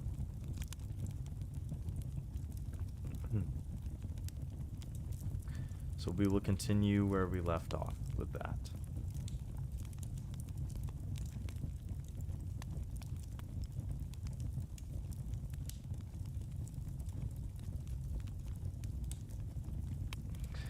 As an increasingly prominent member of the Philadelphia community, in 1736, it was time to take his career further and enter politics. Becoming a delegate to Pennsylvania's colonial legislature, within a few months, he was chosen unanimously by fellow members to serve as the clerk to the legislature, a position of some influence. But when it was time to renew the appointment, a new member of the legislature, Isaac Norris, suddenly voiced his vehement opposition, supporting another candidate. After much heated debate, Franklin won the vote, but in contemplating the situation, he saw danger on the horizon. Norris was a wealthy, well-educated, and charismatic businessman. He was also ambitious and certain to rise within the ranks. If Franklin became antagonistic toward him, as would be expected after what had happened with the battle over the clerk position, he would confirm any unpleasant notions Norris had entertained of him and convert him into an implacable foe. On the other hand, if he ignored him, Norris might read this as an example of Franklin's haughtiness and hate him all the more.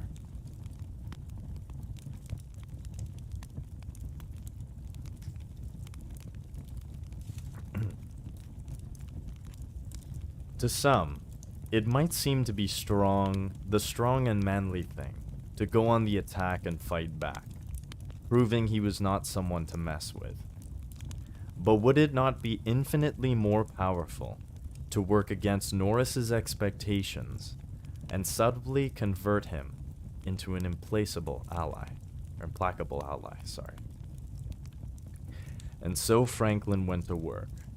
He observed the man closely in the legislature, gathered information from insiders, and thought himself deeply into Norris's mind. He came to the conclusion that Norris was a proud and somewhat emotional young man, who harbored a few insecurities as well. He seemed impatient for attention, for being liked and admired by others. Perhaps he envied Franklin's popularity and achievements. Through his insiders, he learned that Norris had one rather odd obsession, an extensive personal library containing many rare books, including one that was particularly rare that he prized above all others. These books seemed to represent to him his own feelings of distinction and nobility. Knowing all of this, Franklin decided upon the following course of action. He wrote to Norris a very polite note, expressing admiration for his collection. He was an avid book lover himself, and hearing so much about that one rare book in Norris's collection, he would be excited beyond belief if he could somehow peruse it at his leisure. If Norris would lend it to him for a few days, he would take great care of it and return it promptly. Clearly pleased by this attention, Norris sent the book over right away, and Franklin returned it as promised, with another note expressing his gratitude for the favor. At the next meeting of the legislature, Norris came up to Franklin and engaged him in friendly conversation, something he had never done before. As he had predicted, he had created doubt in Norris's mind. Instead of his suspicions being confirmed about Franklin, he was confronted with the fact that the man behaved as a true gentleman, shared his interest in rare books, and kept to his word.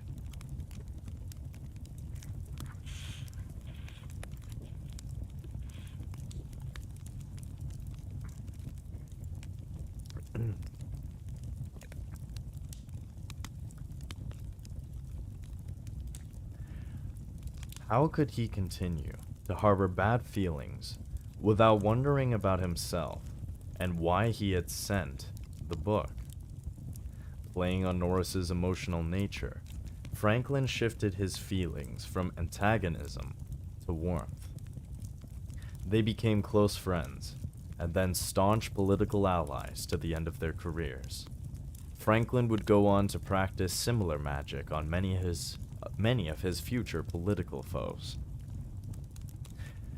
In Philadelphia, Benjamin Franklin was thought of as the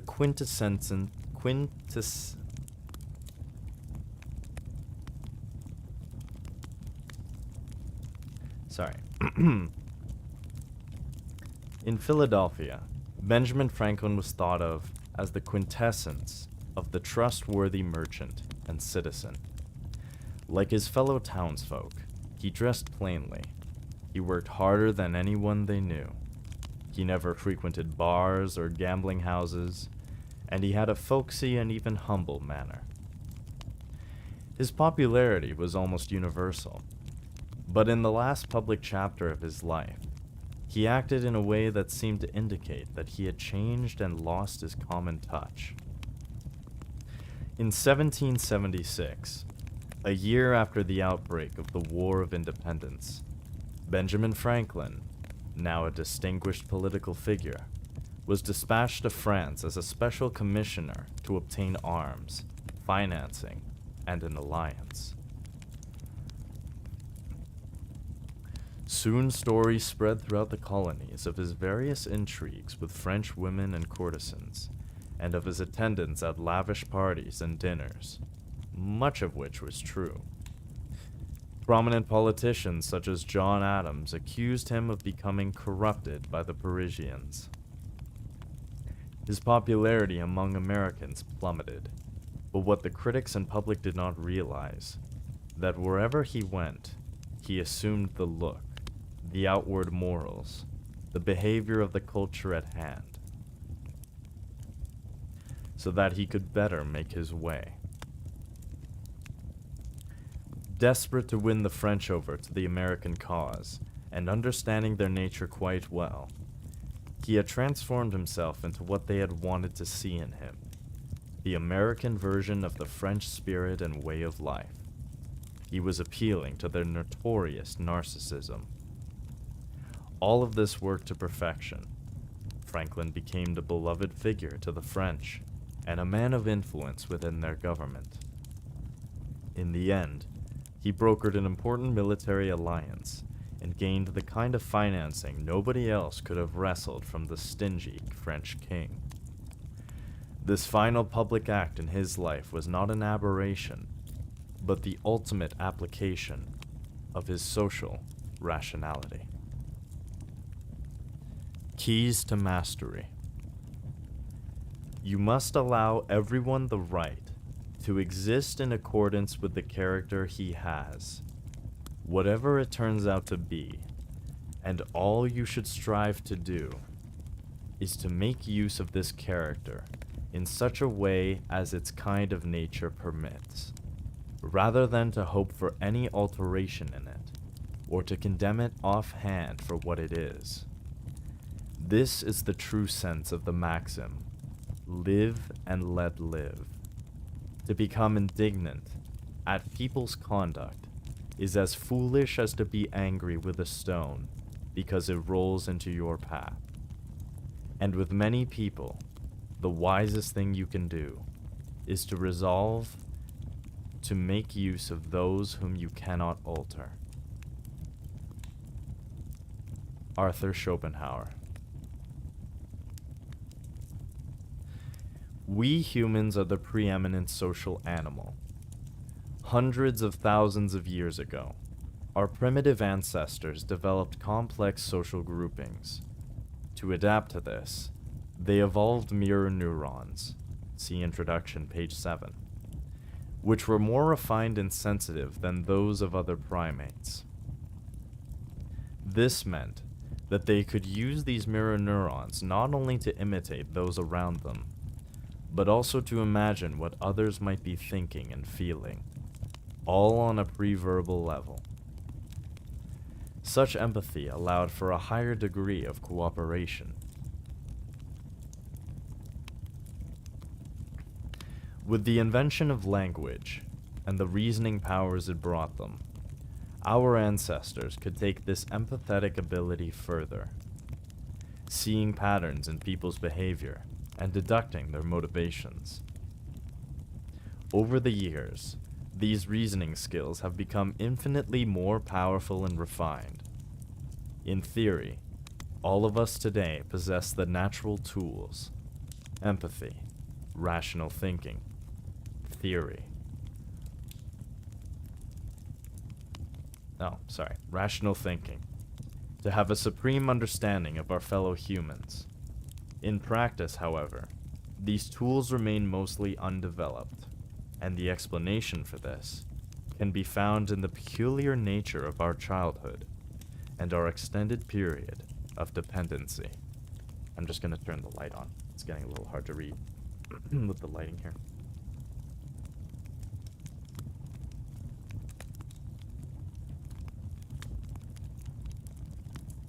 That's better.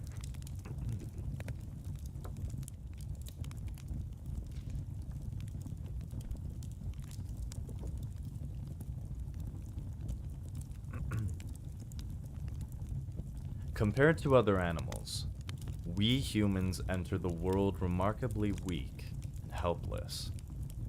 We remain relatively weak for many years before we can truly operate on our own. This extended period of immaturity, lasting some 12 to 18 years, serves a valuable function. It gives us a chance to focus on developing our brain, by far the most important weapon in the human arsenal. But this prolonged childhood comes with a price. During this time of weakness and dependency, we experience the need to idealize our parents. Our survival depends on their strength and reliability. To think of them as having their own families, to think of them as having their own frailties, would fill us with unbearable anxiety. And so we inevitably see them as stronger, more capable, and more selfless than they are in reality. We come to view their actions through the lens of our needs, and so they become extensions of ourselves. During this long period of immaturity, we often transfer these idealizations and distortions to teachers and friends, projecting onto them what we want and need to see. Our view of people becomes saturated with various emotions: worship, admiration, love, need, anger. Then, inevitably, often in adolescence, we start to glimpse a less than noble side to many people, including our parents, and we cannot help but feel upset at the disparity between what we had imagined and the reality. In our disappointment, we tend to exaggerate their negative qualities, much as we once had exaggerated the positive ones. If we had been forced earlier on in life to make it on our own, practical needs would have come to dominate our thinking, and we would have become more detached and realistic. But, as it is, the many years of viewing people through the lens of our emotional needs turns into a habit that we can hardly control. Let us call this the naive perspective.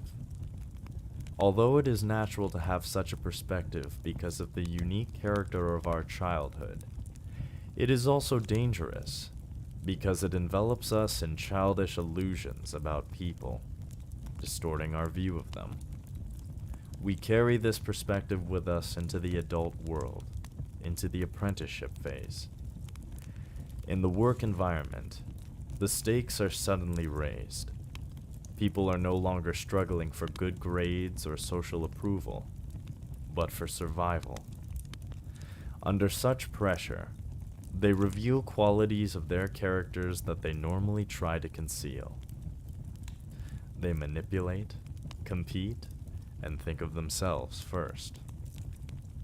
We are blindsided by this behavior, and our emotions are churned up even more than before, locking us into the naive perspective. The naive perspective makes us feel sensitive and vulnerable, looking inward as to how the words and actions of others implicate us in some way. We continually misread their intentions. We project our own feelings onto them. We have no real sense of what they are thinking or what motivates them. With colleagues in the work environment, we fail to see the source of their envy or the reason for their manipulations. Our attempts at influencing them are based on the assumptions that they want the same things as ourselves. With mentors and bosses, we project onto them our childhood fantasies, becoming unnecessarily adoring or fearful of authority figures, and creating stormy and brittle relationships in the process. We think we understand people, but we are viewing them from a distorted lens. In this state, all of our empathetic powers are useless, are rendered useless. With the inevitable mistakes we make, we become entangled in battles and dramas that consume our minds and distract us from learning. Our sense of priorities becomes warped. We end up giving far too much importance to social and political issues because we are not handling them well. If we are not careful, we carry these patterns over to the next phase in life, the creative active phase, in which we are in a more public position. At this level, being socially inept can prove particularly embarrassing, even fatal to our careers. People who retain their childish attitudes will rarely be able to hold on to the success they may achieve through their talent. Social intelligence is nothing more than the process of discarding the naive perspective and approaching something more realistic. It involves focusing our attention outward instead of inward, owning the observational and empathetic skills that we naturally possess. It means moving past our tendency to idealize and demonize people, and seeing and accepting them as they are. It is a way of thinking that must be cultivated as early as possible during the apprenticeship phase. But before we can begin to acquire this intelligence, we must first come to grips with the naive perspective itself. Look at the case of Benjamin Franklin, the icon of social intelligence and the clearest example of the role it plays in mastery. As the second youngest of a large extended family, he learned to get his way through charm. As he got older, he came to believe, as many young people do, that getting along with others is a function of behaving charmingly and winning them over with a friendly manner. As he engaged with the real, as he engaged with Scott, the reaction towards his problem. Being economics was a strategy he developed as biology to develop like his narcissism. But the love he had was through it. Had a relation with other people and their needs. Not about them explaining their not happy. To be genuinely harmed, still genuinely effective. Not to understand people. And to looking at them. And not get outside yourself. And lose your mind in their level. The only way to hear it was deeply naive. Keep your eye in sorry. The only way to hear it was as deeply naive. Taking necessary steps to move past this naivety. This focus of engaging social elements was the turning point in his career.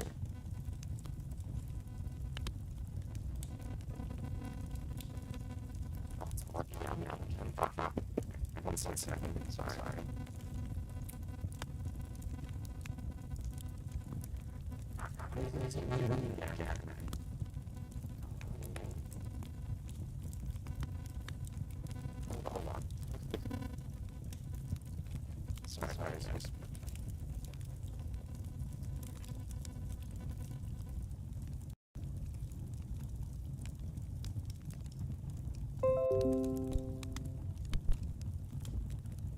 Does that sound better?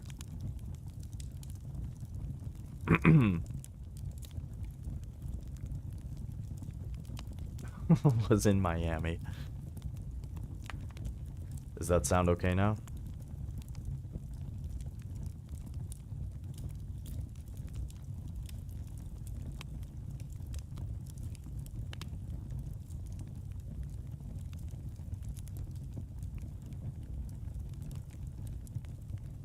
Okay, good. Alright, sorry, let's continue. Yeah, I was in Miami. I don't know why it does that. It's so weird. I'll have to figure that out later. Where was I? I'll just start back from this sentence here.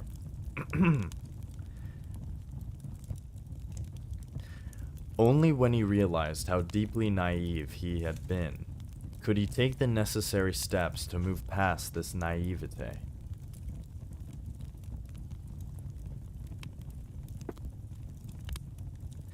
His focus on gaining social intelligence was the turning point of his career. It transformed him into the preeminent observer of human nature, a man with a magical ability to see into people. It also made him the perfect social companion. Men and women everywhere fell under his spell because of his ability to attune himself to their energies. With tranquil and productive social relations, he could focus more of his time and attention to writing, to questions of science, to his endless inventions, to mastery. It might be deduced from Benjamin Franklin's story that social intelligence requires a detached, emotionless approach to people, making life rather dull in the process. But this is hardly the case. Franklin himself was by nature a very emotional man. He did not repress this nature, but rather turned his emotions in the opposite direction. Instead of obsessing over himself and what other people were not giving him, he thought deeply of how they were experiencing the world, what they were feeling and missing. Emotions seen inside other people create empathy and bring a deep understanding of what makes them tick. For Franklin, this outward focus gave him a pleasant feeling of lightness and ease. His life was hardly dull, but simply free of unnecessary battles. Understand, you will continue to have problems in attaining social intelligence until you have come to the realization that your view of people is dominated by the naive perspective. Following Franklin's example, you can reach this awareness by reviewing your past, paying particular attention to any battles, mistakes, tensions, or disappointments on the social front. If you look at these events through the lens of the naive perspective, you will focus only on what other people have done to you, the mistreatments you endured from them, the slights or injuries you felt. Instead, you must turn this around and begin with yourself. How you saw others and how you saw in others qualities they did not possess, or how you ignored signs of a dark side to their nature. In doing this, you will be able to clearly see the discrepancy between your illusions about who they are and the reality, and the role you played in creating this discrepancy. If you look closely enough, you can often perceive in your relationships with bosses or superiors reenactments of the childhood family dynamic, the idealizing or demonizing that has become habitual. By making yourself aware of the distorting process of the naive perspective, you will naturally grow less comfortable with it. You will realize that you are operating in the dark, blind to people's motivations and intentions, vulnerable to the same mistakes and patterns that occurred in the past. You will feel your lack of real connection to other people. The desire will naturally arise from within to change this dynamic, to start looking outward instead of focusing only on your own feelings, to observe before you react. This new clarity about your perspective should be accompanied by an adjustment of your attitude. You must avoid the temptation to become cynical in your approach, as an overreaction to your prior naivete. The most effective attitude to adopt is one of supreme acceptance. The world is full of people with different characters and temperaments.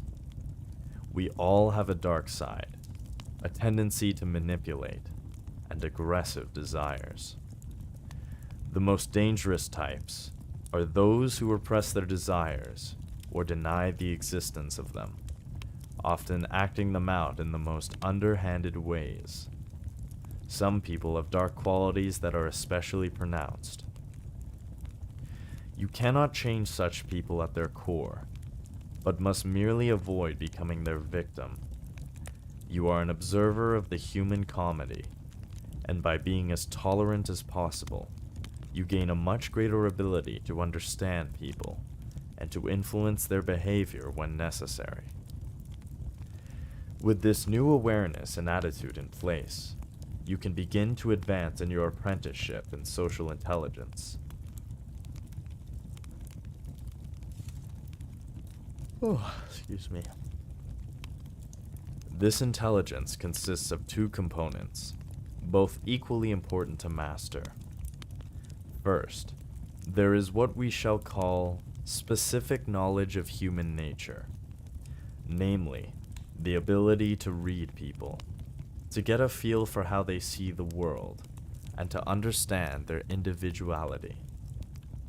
Second, there is the general knowledge of human nature, which means accumulating an understanding of the overall patterns of human behavior that transcends us as individuals, including some of the darker qualities we often disregard. Because we are all a mix of unique qualities and traits common to our species, only the possession of both forms of knowledge can give you a complete picture of the people around you. Practice both forms of knowledge, and they will yield invaluable skills that are essential in the quest for mastery.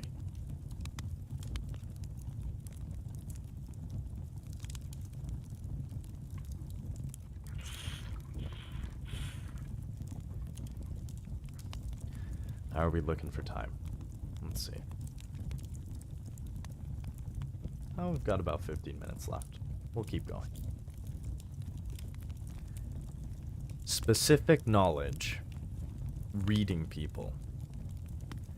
Most of us had the sensation at some point in our lives of experiencing an uncanny connection with another person. In such moments, we have an understanding that is hard to put into words. We even feel that we can anticipate the thoughts of the other person. Such communication generally occurs with close friends and partners, people whom we trust and feel attuned to on many levels. Because we trust them, we open up to their influence and vice versa.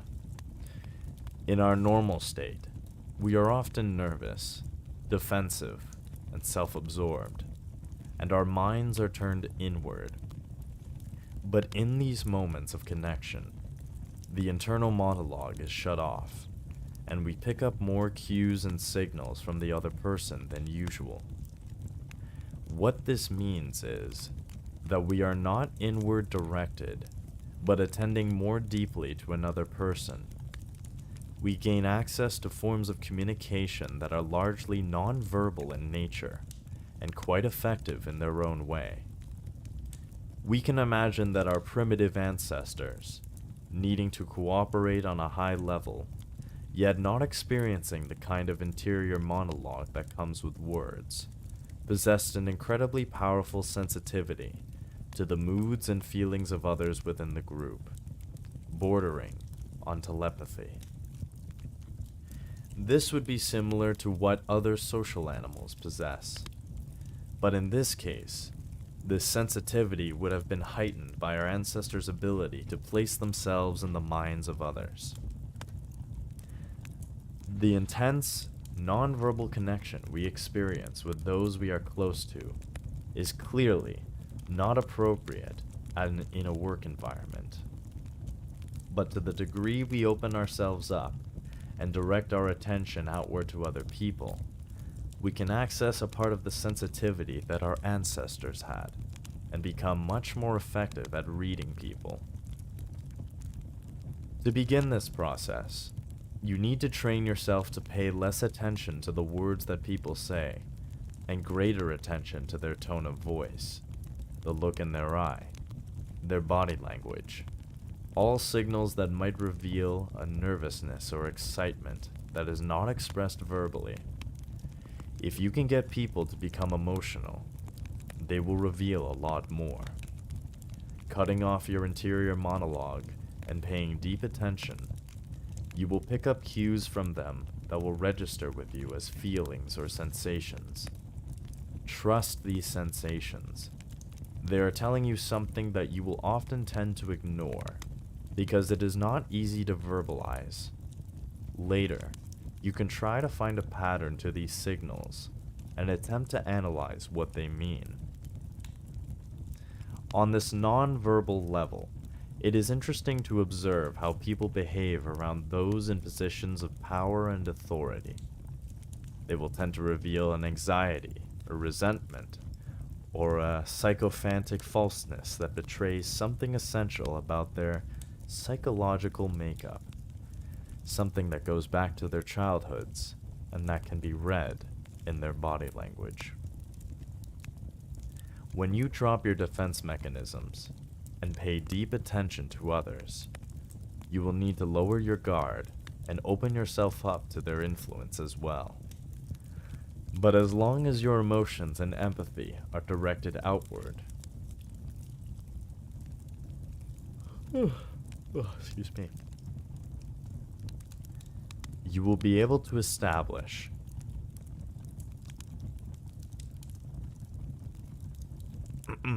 sorry.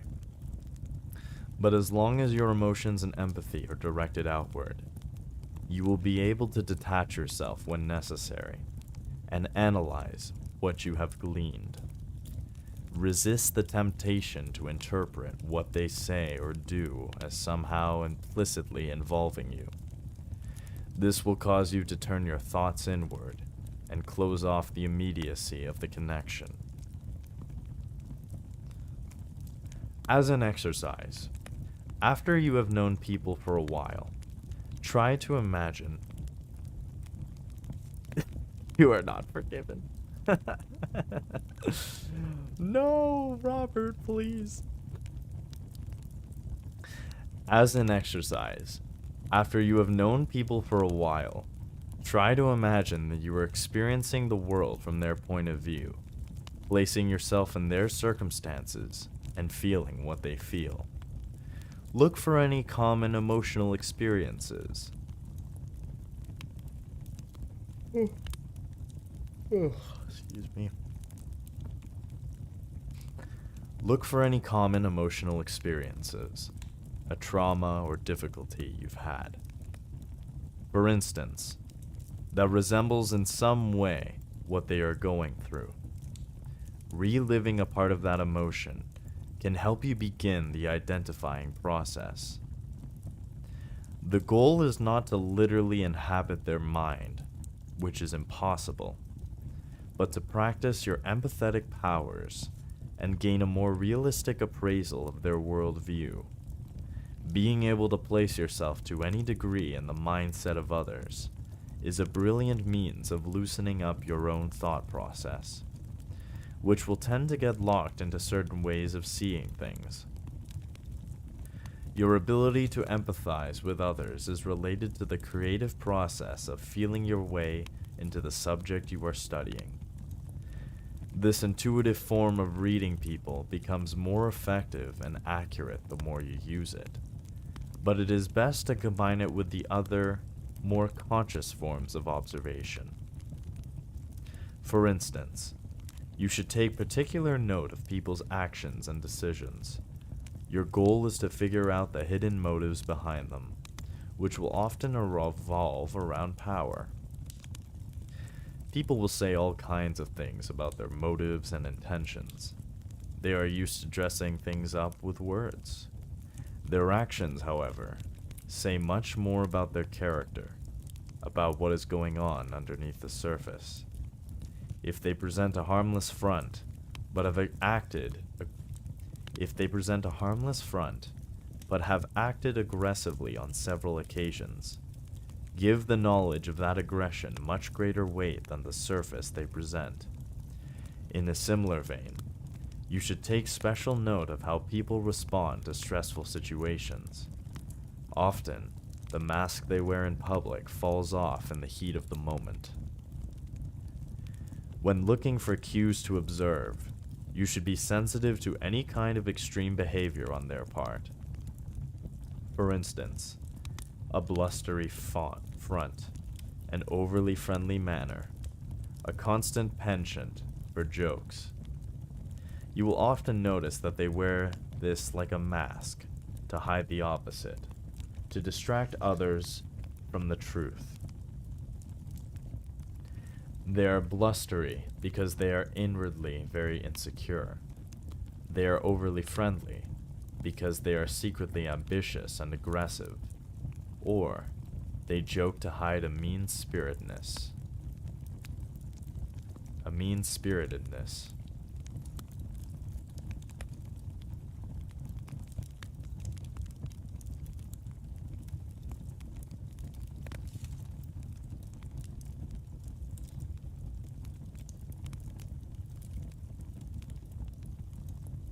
In general, you are reading and decoding every possible sign, including the clothes they wear and the organized or disorganized nature of their workspace. The choice of mate or partner can be quite eloquent too, particularly if it seems slightly inconsistent with the character they try to project. In this choice, they can reveal unmet needs from childhood, a desire for power and control, a low self-image, and other qualities that they normally seek to disguise.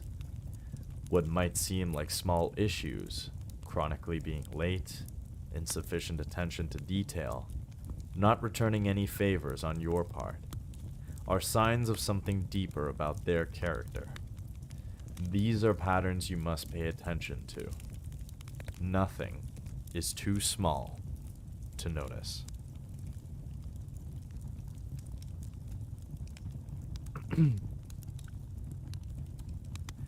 Steven, stop describing yourself. Wait. Okay, there is a delay.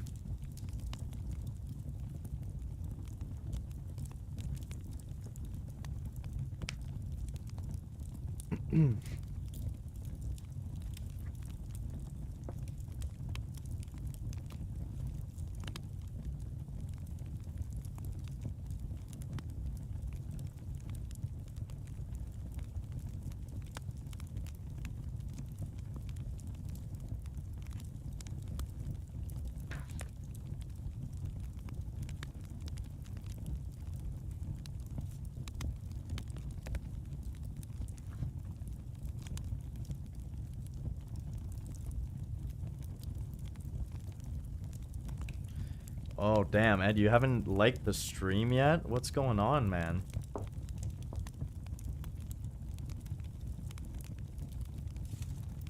Yeah, guys, you got me. I actually have been putting up a front this whole time. I hate to tell you this now, but this video you're seeing, this live stream, it's not real. Everything I've said about myself, it's not real. You need to wake up. Wake up. Wake up. Wake up. And I think that is where we will end it for today.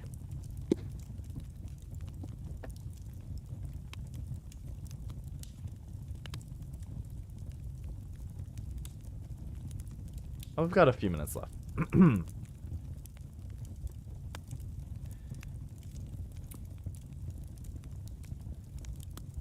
Okay, I can read one more little bit from here, and then actually I'll read the end of this page. Yeah.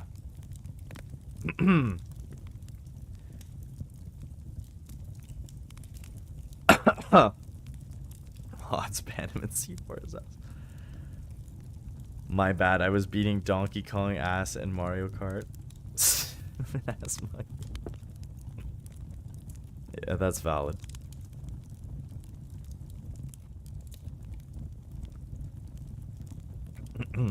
Okay, I'll finish reading this page here. You must avoid the common mistake of making judgments based on your initial impressions of people. Such impressions can sometimes tell you something, but more often they are misleading.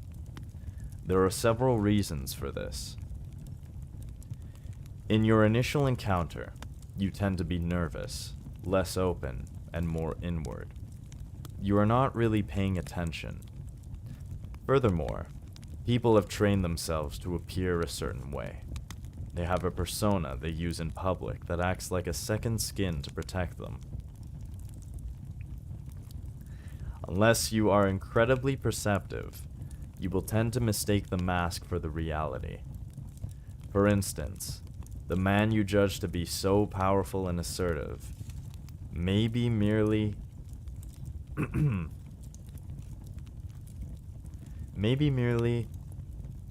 masking his fears, and may have far less power than you first imagine. Often it is the quiet ones, those who give out less at first glance, who hide greater depths, and who secretly wield greater power. What you want is a picture of a person's character over time, which will give you a far more accurate sense of their true character than any first impression could. So restrain yourself from the natural tendency to judge right away, and let the passing months reveal more and more about who people are as you get better at reading them. In the end, your goal is to identify and pierce through to what makes people unique, to understand the character and values that lie at their cores. The more you can fathom about people's pasts and their way of thinking about things, the more deeply you can enter into their spirit. In this way, you will be able to understand their motivations, foresee their actions, and recognize how best to win them to your side. You will no longer be operating in the dark. You will encounter thousands of various individuals in your life, and the ability to see them as they are will prove invaluable. Keep in mind, however, that people are in a state of continual flux. You must not let your ideas about them harden into a set impression. You are continually observing them and bringing your readings of them up to date. And that is where we will end our reading for today.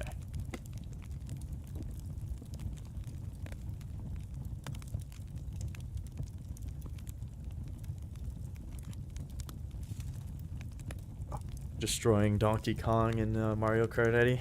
That's good.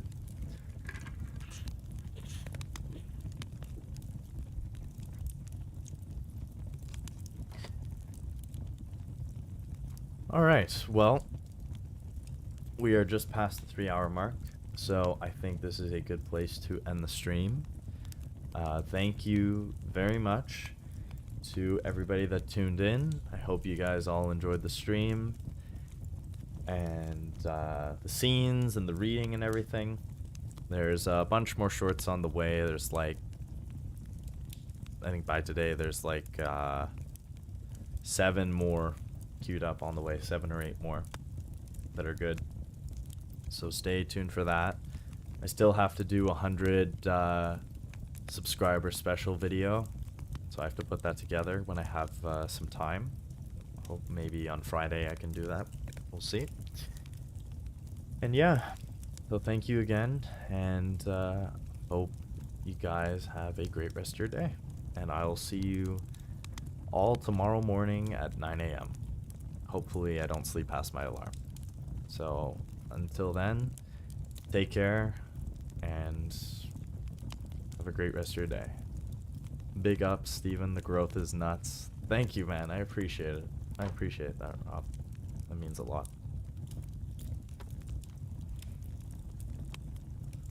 Yeah. And I'm looking forward to just seeing how things are going to go in the future.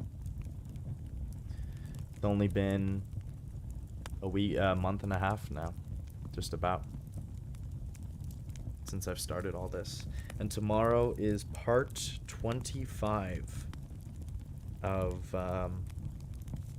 my journey to becoming a voice actor. Part 25. 25th stream. Crazy. Anyways, I will talk to you